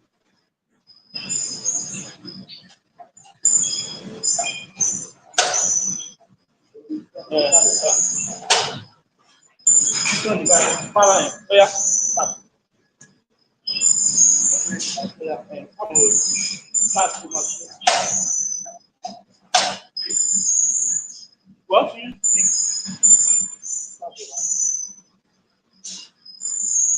So, okay.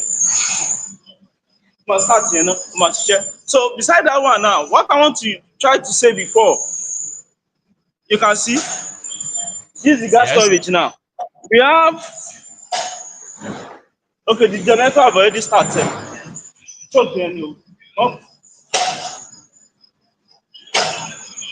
Okay, let them be starting that one. So I can show you other things so that it will not be like we are wasting your time.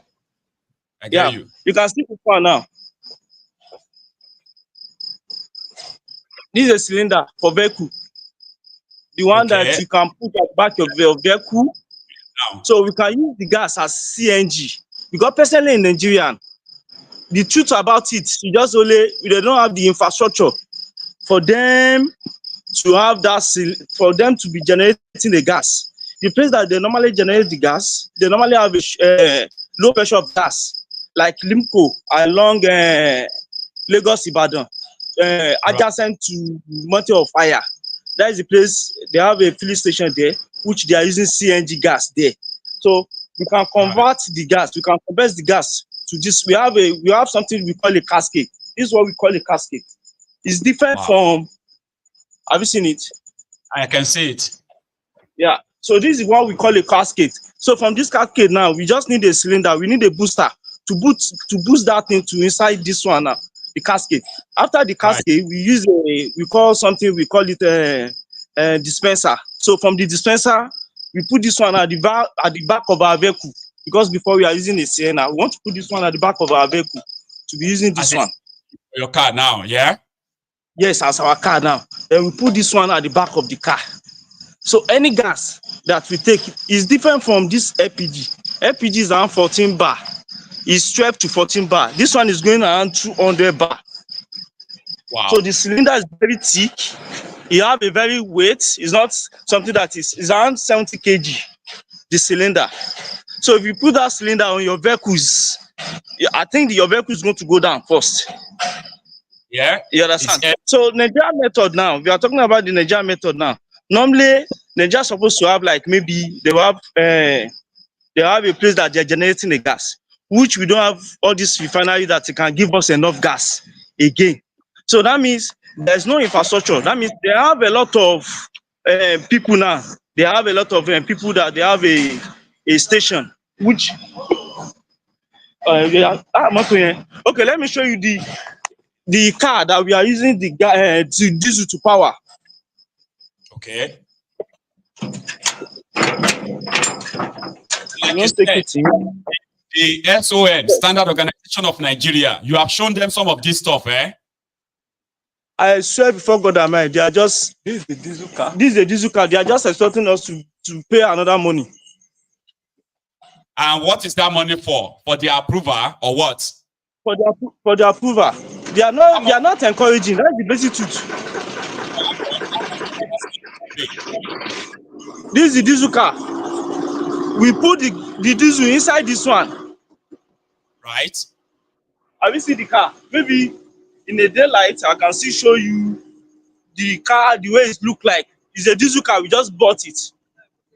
Right, right. Have you seen the car now? Ahmed, my question is this. Question again is this. How much were they asking you for their approval? Since you need that, how much are they asking you?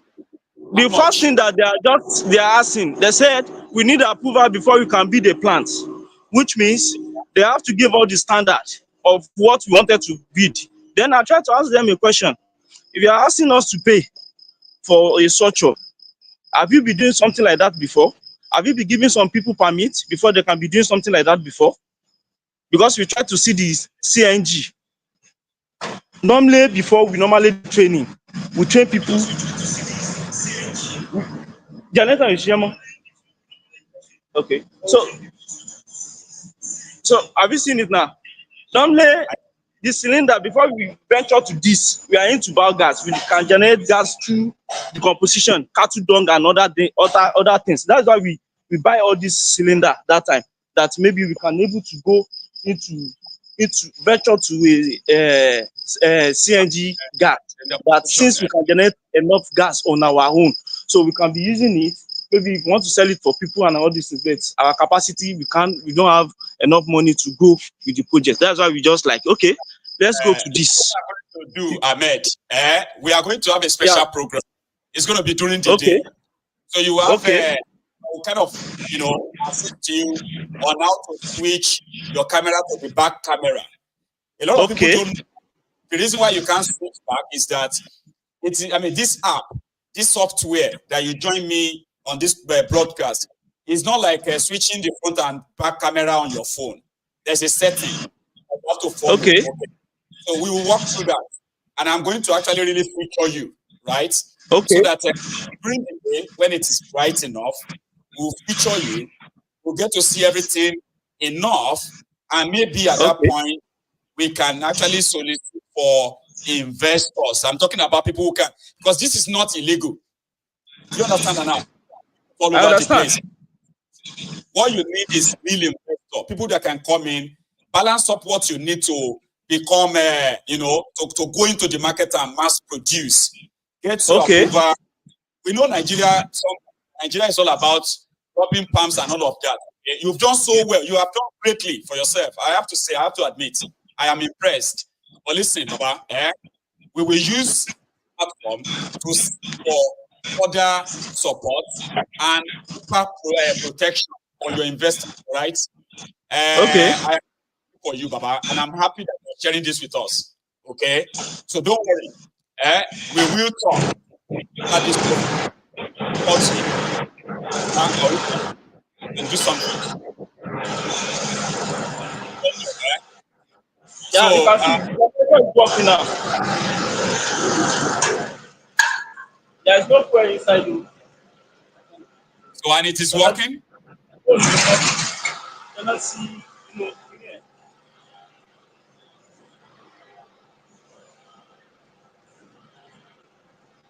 Wow.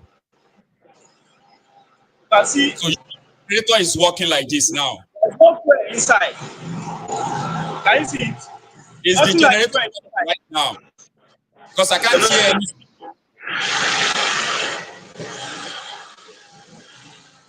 We are using the gas to power the generator. So the generator is powered that way now, Is it powered? Directly with the gas. So we can use the gas to power a vehicle. That's why we have the cylinder.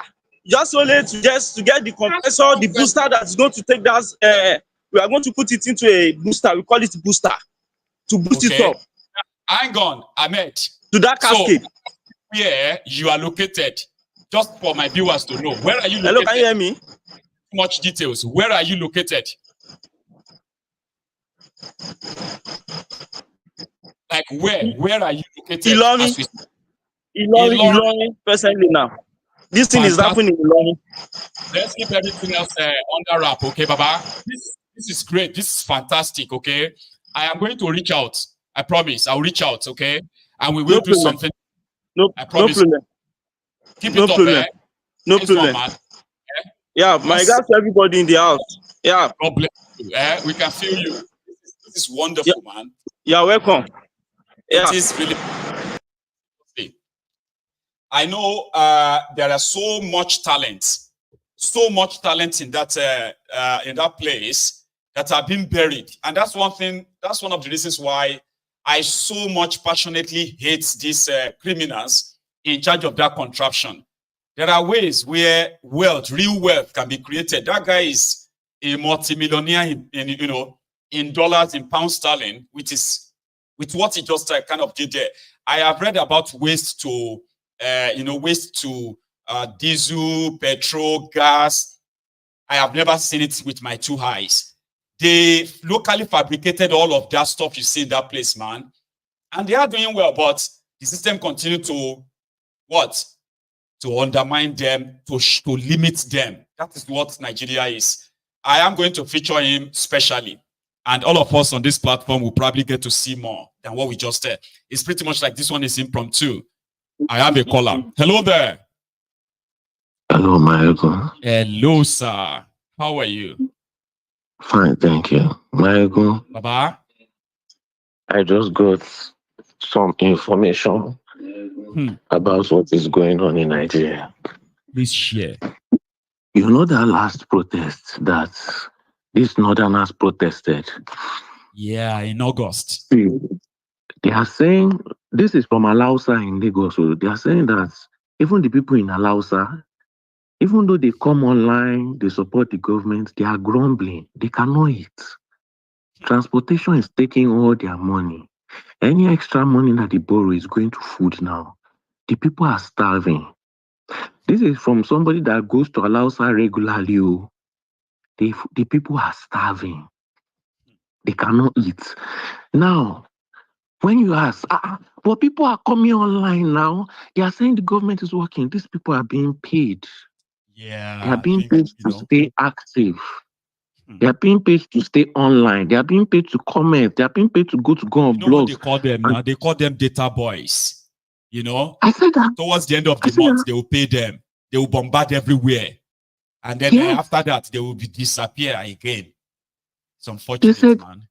They said Tinubu has so much money. He's collecting money from NURTW. That the amount of money his stocks collects every day is billions. He has so much money that nobody can do anything about it. When they wanted to protest, he said that he came out and he gave them some change, and some people went and they did anti-protest. And when the northerners saw that, people in the south are not protesting, they stopped. You know, people in Igbo land, they did not protest, so they stopped. That those northerners, they were already wearing bomb. They were already ready to go to politicians' house to just waste their life and just scatter the place. We did see some of them. And I was asking that, why? He said that because these northerners, they don't spend money normally. That what they used to do is farm. And they exchange their goods. But now that they cannot farm because of insecurity, they now have to spend money. All of them have been coming to the south. They are now doing megas. They are now doing so many jobs. There are so many of them in the south now. But the hunger is still there. That they said that Tinubu, whatever is going to take him out is going to be something like Gaddafi. But Tinubu and the World Bank, you know that 15 years, that World Bank is a bet, is a gamble. They are gambling their money that the people in South will never be bold enough to stand up to Tinubu. That is their bet. That is their gamble. And for them to be able to risk that amount of money, they have some assurance. It's really terrible. Falling into poverty every day. They will have to continue to fall into that poverty for the next 15 years as a solution. Yes, that is their gamble. That is why they keep on sending money to Nigeria, even though they know that these people are just stealing it. They are ready to gamble it based on. I see people come on here. They say, the northerners are not educated. We are stuck with them. We don't deserve to be with them. Let me tell you something. The only people that will save us in that country are those people. They are the only ones bold enough to remove that guy. Because I'm telling you, nobody is going to be able to... See, ask a Yoruba man, there is nobody that knows Tinubu more than us. If you are not going to remove that guy like Gaddafi, then stop wasting your time. Anything less than that, stop wasting. This guy is going to get... After this 2027, this guy is going to find a person to replace him right after. These people are ready to gamble their money. Let me tell you, somebody does not confidently borrow money from World Bank and waste it.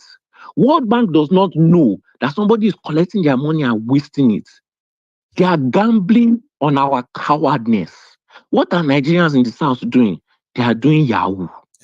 They are doing Yahoo school. It's not that government does not know, but they have to let people suffer. He has so much money. He owns almost all the land in Lagos. Even the people lower than him, all those honorables, they have so much money now. They don't know what to do. They are just collecting. They don't care. Yes. The entire place can burn down. Who cares?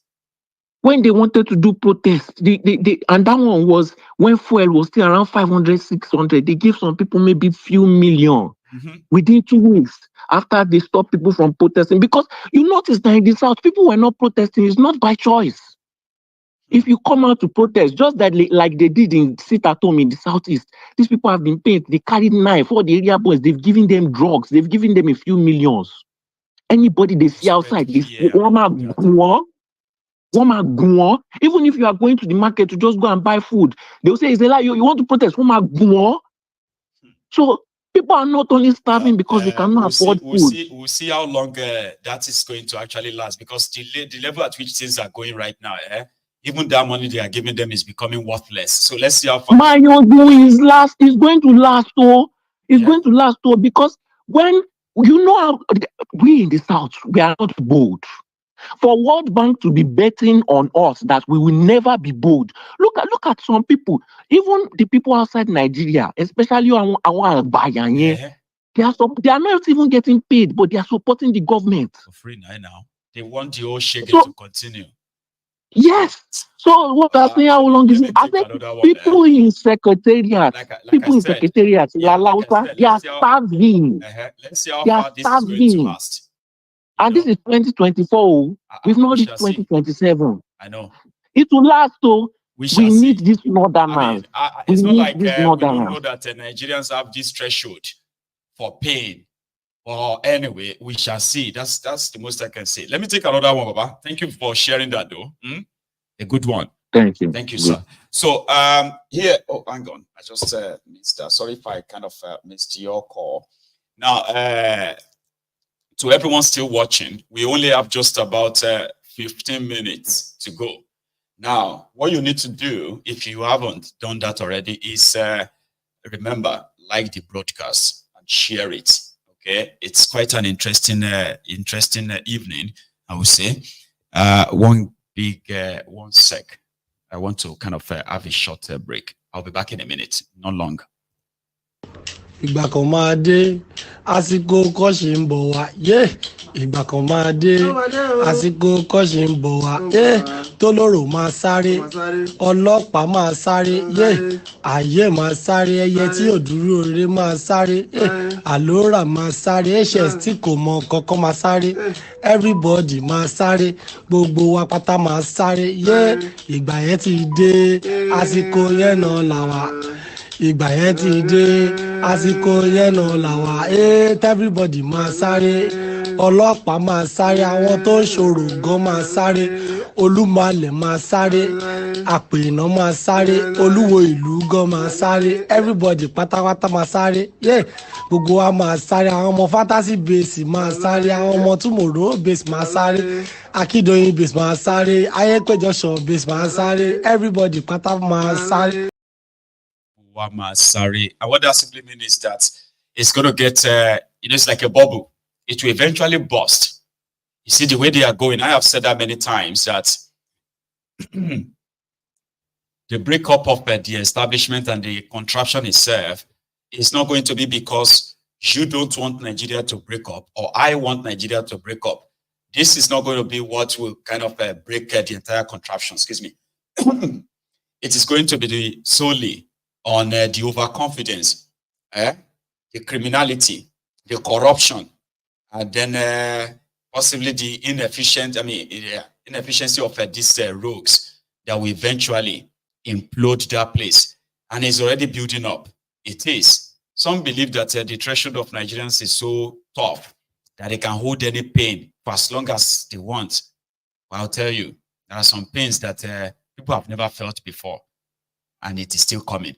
Whatever they are feeling right now, this is just the beginning. It's like a warm-up. Hello there. Baba Mayewu. Yes, sir. Baba, how are you? Good evening. Good evening to you too. How's it going, man? How are you doing today? Well, I'm fine. I'm still here, you know. How is the family? We thank God, though. And how is yours? Good. My name is John. Is calling from Boston, United States of America. God bless you, John. It's good to have you again, sir. Please. Long time. I've been listening to your program. Now, you see this thing you show on your platform today is an amazing job for this young man. And it's so impressive. Imagine how that young man is in the United States. What makes Elon Musk? What makes Elon Musk who he is today? If not because of the patronage of the American government. Oh. Yeah? Baba, we are talented. God bless us. Now, let me be honest with you. This thing that you show now, Nigeria will make sure that they will frustrate this kind to kill his destiny. They are not looking how to help masses. They are not looking how to make that place become a better place for every one of us. If this kind is here, God have blessed this kind. Like generational wealth. It's not just go to Ebola. Generational Go wealth. to Ebola. I say Yoruba will be like paradise. Go to East.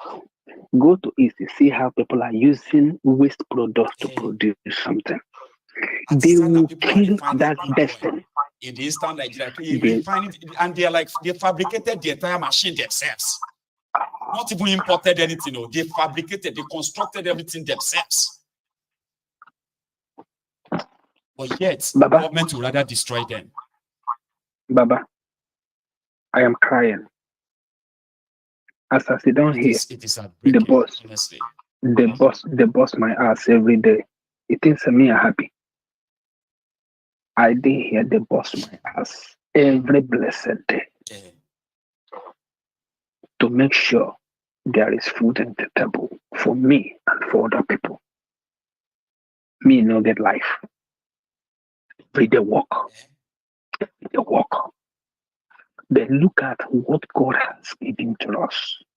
These wicked people, these devilish people, these demons say they will not live to see us smile. No.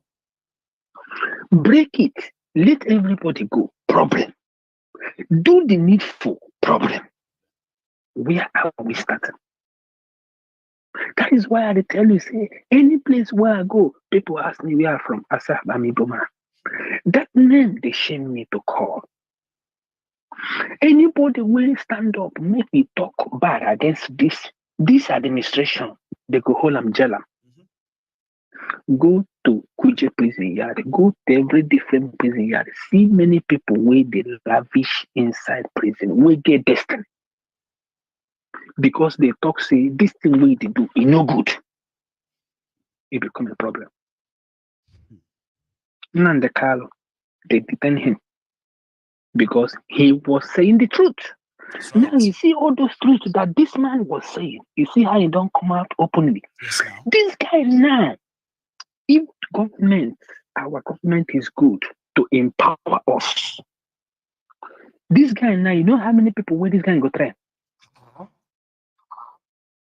You know how many people with this guy? That is why anytime I call in, I tell on I say, would they leave the major thing, they pursue shadow? Would they leave the major thing where we supposed to do, they pursue shadow? Person will come for either NTA or in any AIT, whatever, or channel of their fucking no rubbish TV. Come the mess up, say this regime is the best regime. Look at how the economy has gone into. Look at where they have put on into. See, even if the bank no one give you money, even if the government no one give you money, with that level of creativity, as far as you have even advanced, see, what that young man has achieved here is no longer on paper. It's not like somebody talking about his idea on paper. He's already put it into practice enough that you can see. Individual can write the check and say, how much do you need? I'll give you 100 million naira to start. And then I'll give you another 200 million. If you exhaust that one. All I want is that I just give me 20% of 20% stake in your business. I'm okay. Because it's so futuristic, right? That man. Damn. Baba, you know go better for these people. I swear, amen. He said he no go better for them. Their children go suffer. You see that man will cause Tinubu. That cause go remain. Amen. Nothing will make that cause no work. In the name of Ichuku Kikabiam, nothing will make that cause no work. Young people, they are stealing their future from them.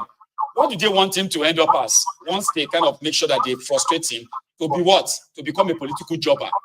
That is following politician for money or what? Baba, I dey tell you, see, now you, I dey hear you. It's not easy to do this thing you are doing. My prayer always is may Chukwu Kikabiyama strengthen you. May Chukwu Kikabiyama give you the wisdom and the knowledge. Don't give up. I can't. I won't. Remember this thing I told you. I said, one day your name will be written in the book that you, Mazin Namunduku Kalo Hamadike, one of Biafra, are the people who made that place become a better place for every one of us. That is my prayer every day. God bless you. You're amazing. You have a wonderful day, Baba. And you too, sir. You have a good one too, okay? Thank you so much. I mean, if people care to understand that the opportunities that we have as a people, and then the supposed, I did say something, and I keep saying it too. I mean, on this platform, I said, the real enemies of the Yorubas, they are not Igbos, they are not Fulanis, they are not, as you put them, they are not Northerners, Easterners, or wherever. The real enemies of Yorubas are the criminal Yoruba supposed leaders, whether traditional, political, or religious. These are people holding us down for Nigeria to do all of this to us. If they say we are going to prioritize our people, and our people are the most important, asset that we have, we invest in them, like Awolowo did, invested in education of the Yorubas. Then decades later, people that benefited from such empowerment, such education, they are doing everything to frustrate the younger ones who are supposed to be the leaders of tomorrow, frustrate them, deny them education. Those ones who managed to educate themselves, they have been subjected into one thing, to aspire to be political jobbers, praise singers, not productive people. Because when you see, if you want to see the most hardworking people, anywhere in the world, you will see the young people inside Nigeria. They are the most hardworking people. Everything is rigged against them. Opportunity is so scarce that a lot of them are doing everything legitimately possible until some of them are get to a stage of giving up. But the people who see them, who are supposed to actually uplift them, help them, they will continue to make sure that the window of opportunity continue to be shut at them. Imagine that these young guys could produce, they could produce all of the needed cooking gas that is needed in Yoruba land.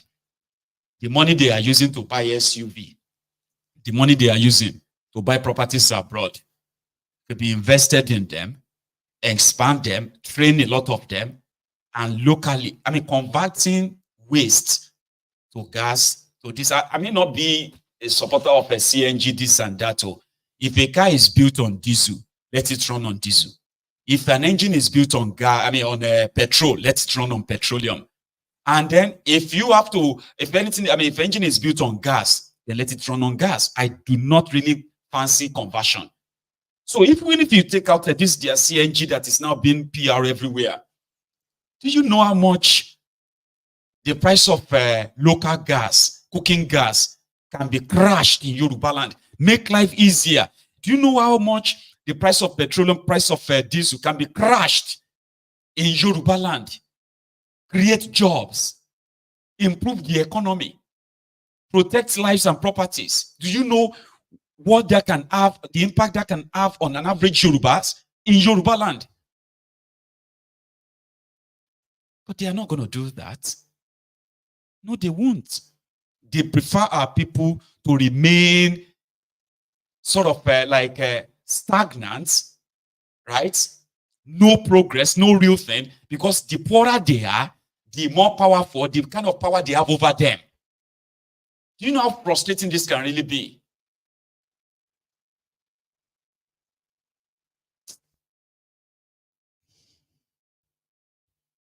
So when you see me rant a lot about these rogues, and you want to turn around and say, I should pray for them. What kind of, I don't know, what kind of prayer do you really think people like me should be praying? When you see what these guys are doing in destroying the young Yorubas that could change our fortune, change our area, develop this land. Imagine if we are not actually part of this contraption, and we are not, we are not bedeviled with this kind of people who are more interested in driving Japanese cars, Belgian cars, or German cars, American cars, wearing this British darts. I'll check this. Hello. Hello, Maigun. Baba. Maoga, sir. Yes, sir. Good evening, Maoga. Good evening. How are you? How is the family? We are here surviving, and we thank God, man. Thank you so much for asking. How are you? Thank you. Thank God. Thank God. I'm good. I'm just here, just tired of everything, man. Honestly, just man. tired, fed up. Nigeria people want to keep us, diaspora, easy. You see? Today alone, like over 10 people don't ask me money on WhatsApp. I just thought, see, I won't go buy another SIM for offline sense. Make I just change my number straight for WhatsApp. They are not even I'm thinking fed up, about our own mental health too. We are cutting off our friends. We are cutting out people that we normally would speak to, because the economic frustration in that place is being transferred to us here. Nobody cares. Exactly. Absolutely. Maigo, you're on point. I was just thinking that if I should change my number now, I will lose a lot of contacts. I will have peace of mind, of course, but I will miss a lot of people. Yeah. I won't be in contact with, some family members, some friends, And these people, to be honest with you, Maigo, I have a lot of people that give money on a monthly basis. And if I don't give them money, some of them are hypertensive, they are diabetic, they have different ailments. Don't worry for them again and say, well, exactly. God knows what's happening to them now. You understand? I don't just want to change my number and now they will now call that, so person don't die. This one don't die. This one die left and right. And now, my God, as I'm speaking to you, people are dying left and right. And I have people in the government. I have family, I have friends, I have people who are very close to Tinubu. But when it comes to London, I have people who always go to see him wherever he hides. There are things that I cannot say on this call, I cannot say openly, but one-on-one, I can expose everything to you on a call. Maigun, this man is an evil man. This Tinubu. I have people who have served in his government that when they want to do good things, he will tackle them. Who send you? The way he did to Fashola in 2007, that's what causes his fight with Fashola. He said Fashola was planting tree, doing road, demolishing house, doing things. And they now set that one up because that one too like woman. So, and at the end of the day, they now use it on him as a leverage against him. Exactly, as a compromise. So Fashola the second time of Fashola, you can see that it was very useless. He couldn't do anything. The same thing happened to Ambode. Ambode was paying Tinubu $5 million every month through his complaint, Alpha Beta, who takes tax for Lagos State. At the end of the day, Ambode said that money increased it to about $25 million every month. And it's not satisfied. And Ambode now stopped it. That was why they removed Ambode. You understand? It was a lot of things. Going to be like a civil war in Lagos if Ambode didn't leave then.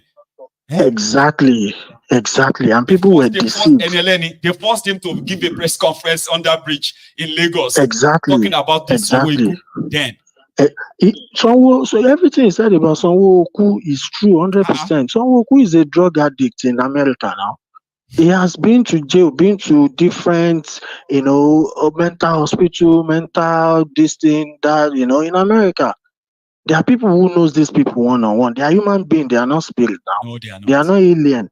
You understand? Me, I know people who are close to them. During this August protest, my ego, I'm telling you, this Baba, this Tinubu is a devil incarnate. He's an advocate of Satan. He spent billions of naira bribing different religious bodies to tell their followers not to protest, bribing all these area boys, cultists in Lagos, in Ogun State, in Osun State, in Ondo, every southwest, states where he And has they are openly power, he threatening has people people. that they will kill people that comes out to protest. I remember now. Yes, Openly. Namayogun. The same thing he did during NSAS. Look at how NURT carry mass transit to attack NSAS protesters in Oshodi, Ojota, different places in Lagos, even in Ikeja, Lausa. You understand? This Jagaban man is a person that is not contented with whatever he has stolen. He wants mark. He always wants to go for more, steal more, steal. This thing that those World Bank are talking about is rubbish, total nonsense. In the sense that a government who is projected to, get their bearing in the next 10, 15 years or 20 years, and they are spending the way they are spending lavishly, they are not saving. Our excess crude account is empty. Our foreign accounts are empty. All the foreign accounts. They hear them. They are currently putting up all these fraudulent figures. Excess crude Exactly. Nigeria foreign reserve has now increased to 39. Ask them to give you Baba evidence. is a lie. They won't show you anything. At all. Baba, I have someone I can call in America that I will ask that I need social information from the World Bank in America that they should get those information. As a Nigerian, you can get all those information out. There is a way we get all those facts. But all these people, they will be telling lies. They've brainwashed a lot of people. Now, those people that they've brainwashed, Baba, a bit if hunger don't finish them. People where they abuse me. If I send my Gundari Politica to their WhatsApp, some people don't block me. I thought I know now that they unblock me, they beg money. See? They beg money, they thought say they won't die. Their children now, they don't withdraw them come up for private school. Some of them cannot even afford government school because now no funding for government school. They have removed subsidy from government schools, and now government school is now different from private school. You have to pay for uniform, have to pay for chairs, books, have to pay everything. So where's the money? How much are people earning? So all of them now, their eye don't they open. All of them, maybe sense go they return. Now they cannot even watch YouTube because they've controlled the media houses in Nigeria. So to their own, to their own wants, what they want those media houses to be reporting on. So exactly. It's true, 100%. That pastor said it right. Even my own pastor, my CAC pastor, before the election, Mayegun, that man, he said it that this Tinubu government is like Nebuchadnezzar, that he didn't do anything, he will be giving praise to himself. He doesn't care about anybody, he doesn't care about God, he doesn't care about the cry of people, masses. Tax, they are increasing taxes, and they are telling themselves, saying it to the media that things are coming down. Yes, and believe, for God's sake. Is that not madness, Mayegun? Where recording any? VAT 10%. Now, even that 10% is not sure.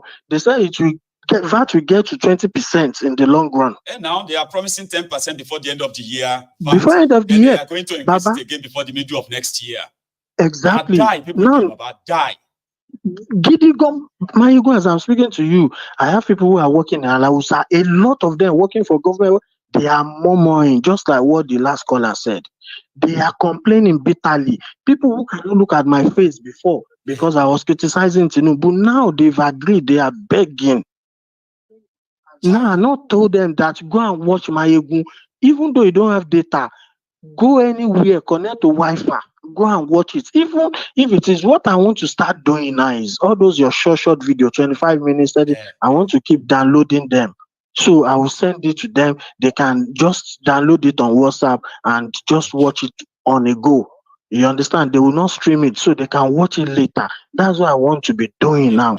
You understand? I want to start cutting them into like a 5 minutes, 7 minutes now, more. Yeah, Baba, if you can do that. Exactly. Please, I beg you in the name of God. These things, people have started opening their eyes. I was chatting as I was watching you tonight. My phone, my WhatsApp is just blowing up. I've not checked my WhatsApp in the last 2 days because about 75% of messages are billing.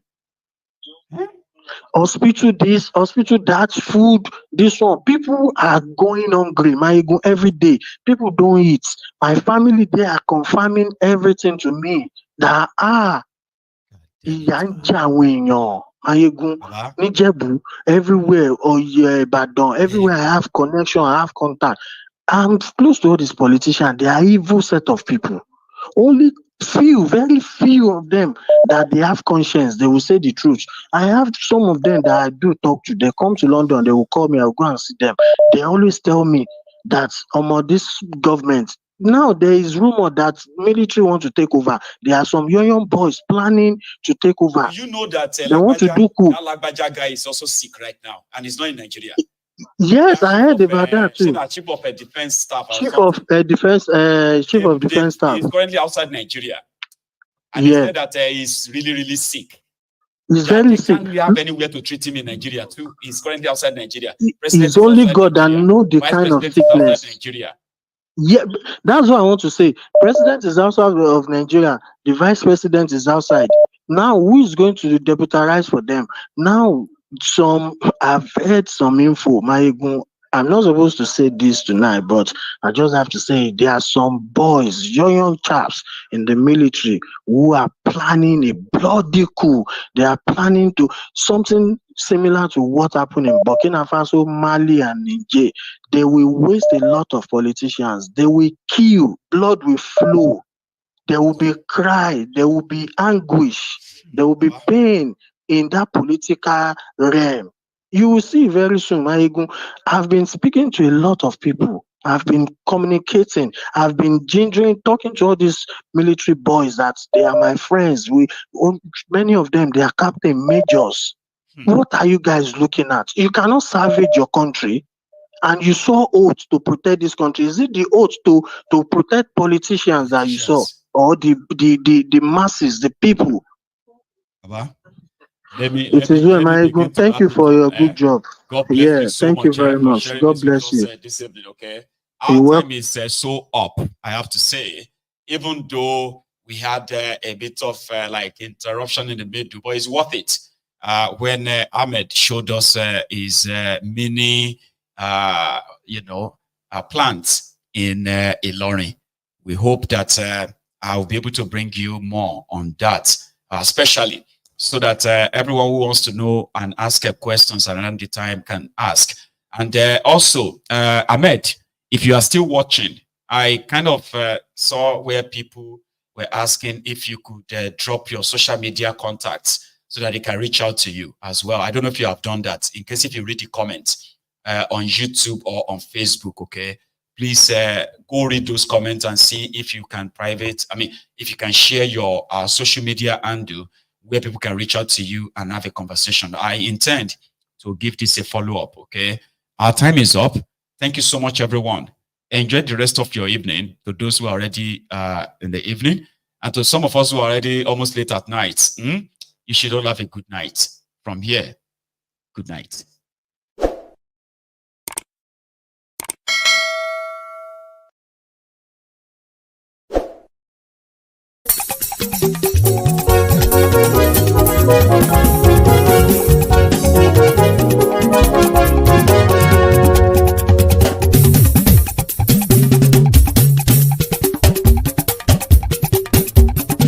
Mayegun làwa mọ̀ làmọ̀ tó dòdòdò. Mayegun dayari Mayegun number one. Mayegun làwa mọ̀ làmọ̀ tó dòdòdò. Mayegun dayari Mayegun number one. Mayegun ti dé o ọ̀rẹ́ ara yìí. Mayegun dayari Mayegun number one. Lórí Facebook, lórí YouTube. Mayegun dayari Mayegun number one. Gbogbo bó ṣe ń lọ ni Mayegun já àṣírí ọ̀jẹ̀lú kì í bò níbẹ̀ o. Máyégún Diary Náíbì nọ́mbà wán. Bó bá ṣe eré àní Máyégún máa wí. Máyégún Diary Náíbì nọ́mbà wán. Ó sì tún ṣe eré wàá gbọ́ níbẹ̀ o. Máyégún Diary Náíbì nọ́mbà wán. Máyégún Diary politico. Máyégún Diary Náíbì nọ́mbà wán. Godfatherism kò sí lọ́rọ̀ Máyégún. Máyégún Diary Náíbì nọ́mbà wán. Ẹ farabalẹ̀ sẹ́ o kẹgọ́rọ̀ lẹ́nu o. Máyégún Diary Náíbì nọ́mbà wán. Àní Máyégún làwa mọ̀ tótótótó.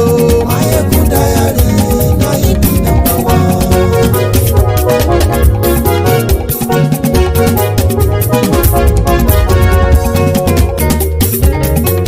Àní ẹ̀sùn rákì. Máyégún ti dé. Máyégún ti dé. Ọ̀jẹ̀lú ẹ̀sùn rákì. Máyégún ti dé. Àní ẹ̀sùn rákì. Máyégún ti dé. Lórí Facebook. Máyégún ti dé. Àní ẹ̀sùn rákì. Máyégún ti dé. Lórí YouTube. Máyégún ti dé. Àní ẹ̀sùn rákì. Máyégún ti dé. Bọ́ bàbá gbé wúrẹ́. Máyégún máa wí. Àní ẹ̀sùn rákì. Máyégún ti dé. Ijó ìgbádìyẹ. Máyégún máa wí. Àní ẹ̀sùn rákì. Máyégún ti dé. Presidiot bá rúfin o. Máyégún máa wí. Àní ẹ̀sùn rákì. Máyégún ti dé. Kí gómìnà kówó jẹ. Máyégún máa wí. Àní ẹ̀sùn rákì. Máyégún ti dé. Ọlọ́pàá ti ń darí bá. Máyégún máa wí. Àní ẹ̀sùn rákì. Máyégún ti dé. Aṣòfin tí ń rúfin o. Máyégún máa wí. Àní ẹ̀sùn rákì. Máyégún ti dé. Òpùrọ́ olóṣèlú. Máyégún máa wí. Àní ẹ̀sùn rákì. Máyégún ti dé. Ọ̀jẹ̀lú ẹ̀sùn rákì.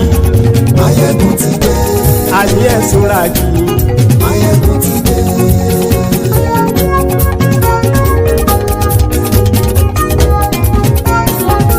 Máyégún ti dé. Gbogbo ọ̀jẹ̀lú ẹ̀sùn rákì. Máyégún ti dé. Gbogbo ọ̀jẹ̀lú ẹ̀sùn rákì. Ṣùgbọ́n ní bá ti ṣe èyí tó yẹ kí wọ́n ṣe, ọmọ bá dèrò ní fi wọ́n níran o. Máyégún ti dé. Gbogbo ọ̀jẹ̀lú ẹ̀sùn rákì. Máyégún ti dé. Gbogbo ọ̀jẹ̀lú ẹ̀sùn rákì. Ṣùgbọ́n ní bá ti ṣe yìí tó yẹ kí wọ́n ṣe, ọmọ bá dẹ́rọ̀ ò ní fi wọ́n níran. Wọ́n fowó bẹ́ẹ̀ o. Máyégún ó sọ pé wọ́n ò bẹ́ẹ̀. Wọ́n fowó bẹ́ẹ̀. Máyégún ó sọ pé wọ́n ò bẹ́ẹ̀. Oníkanṣá ti ṣe yìí tó yẹ kí wọ́n ṣe fáwọn ará ìlú tó gbé wọn débẹ̀ o. Ayé. Máyégún ti dé. Gbogbo ọ̀jẹ̀lú ẹ̀sùn rákì. Máyégún ti dé. Gbogbo ọ̀jẹ̀lú ẹ̀sùn rákì. Ṣùgbọ́n ní bá ti ṣe yìí tó yẹ kí wọ́n ṣe, ọmọ bá dẹ́rọ̀ ò ní fi wọ́n níran. Ha! Kì máa yí ṣe eré. Ọ̀rọ̀ yìí kì í ṣe ẹ̀fẹ̀. Kì máa yí ṣe eré. Ọ̀rọ̀ yìí kì í ṣe ẹ̀fẹ̀.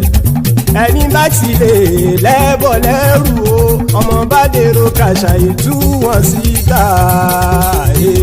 Máyégún ti dé. Gbogbo ọ̀jẹ̀lú ẹ̀sùn rákì. Máyégún ti dé. Gbogbo ọ̀jẹ̀lú ẹ̀sùn rákì. Ṣùgbọ́n ní bá ti ṣe yìí tó yẹ kí wọ́n ṣe, ọmọ bá dẹ́rọ̀ ò ní fi wọ́n níran. Tẹnitẹni ọmọ Máyégún ọ̀rẹ́ ara ìlú mọ̀mọ́ ni. Mo fọlọ́run ṣọ́ ẹ̀ bá kìlẹ́bù. Lóòótọ́ olódodo ìlú ọ̀tá ìlú mọ̀mọ́ ni. Ìwọ ṣá máa ń ṣọ́ra kò sì mọ́ bẹ̀rù. Bọ́tà ń lè rí bóníṣègùn lé káwọn mọ̀mọ́ fi ṣera wọn ni. Ó ti dẹrùn tí wọn ò gbọ́dọ̀ sè mọ́bẹ̀. Èèpo ọ̀bọ lọmọ bá dérò tàjẹ́ ò gbọ́dọ̀ jẹ́. Ó ti dọba lórí àbínú ẹni kò sì mọ́ bùyà. Àìsíwọ́lu ní ẹnìkẹ́ ìgbódì ẹyin lábàrá o. Ó kó ẹni tó bá dán o àkàmù. Máyégún ti dé gbogbo ọ̀jẹ̀lú ẹ̀ túnra kì. Máyégún ti dé gbogbo ọ̀jẹ̀lú ẹ̀ túnra kì o. Ẹni bá ti ṣe èyí tó yẹ kí wọ́n ṣe ọmọ bá dèrò òní fi wọ́n níran o. Máyégún ti dé gbogbo ọ̀jẹ̀lú ẹ̀ túnra kì. Máyégún ti dé gbogbo ọ̀jẹ̀lú ẹ̀ túnra kì. Ṣùgbọ́n ní bá ti ṣe yìí tó yẹ kí wọ́n ṣe ọmọ bá dẹ̀rọ̀ òní fi wọ́n níran.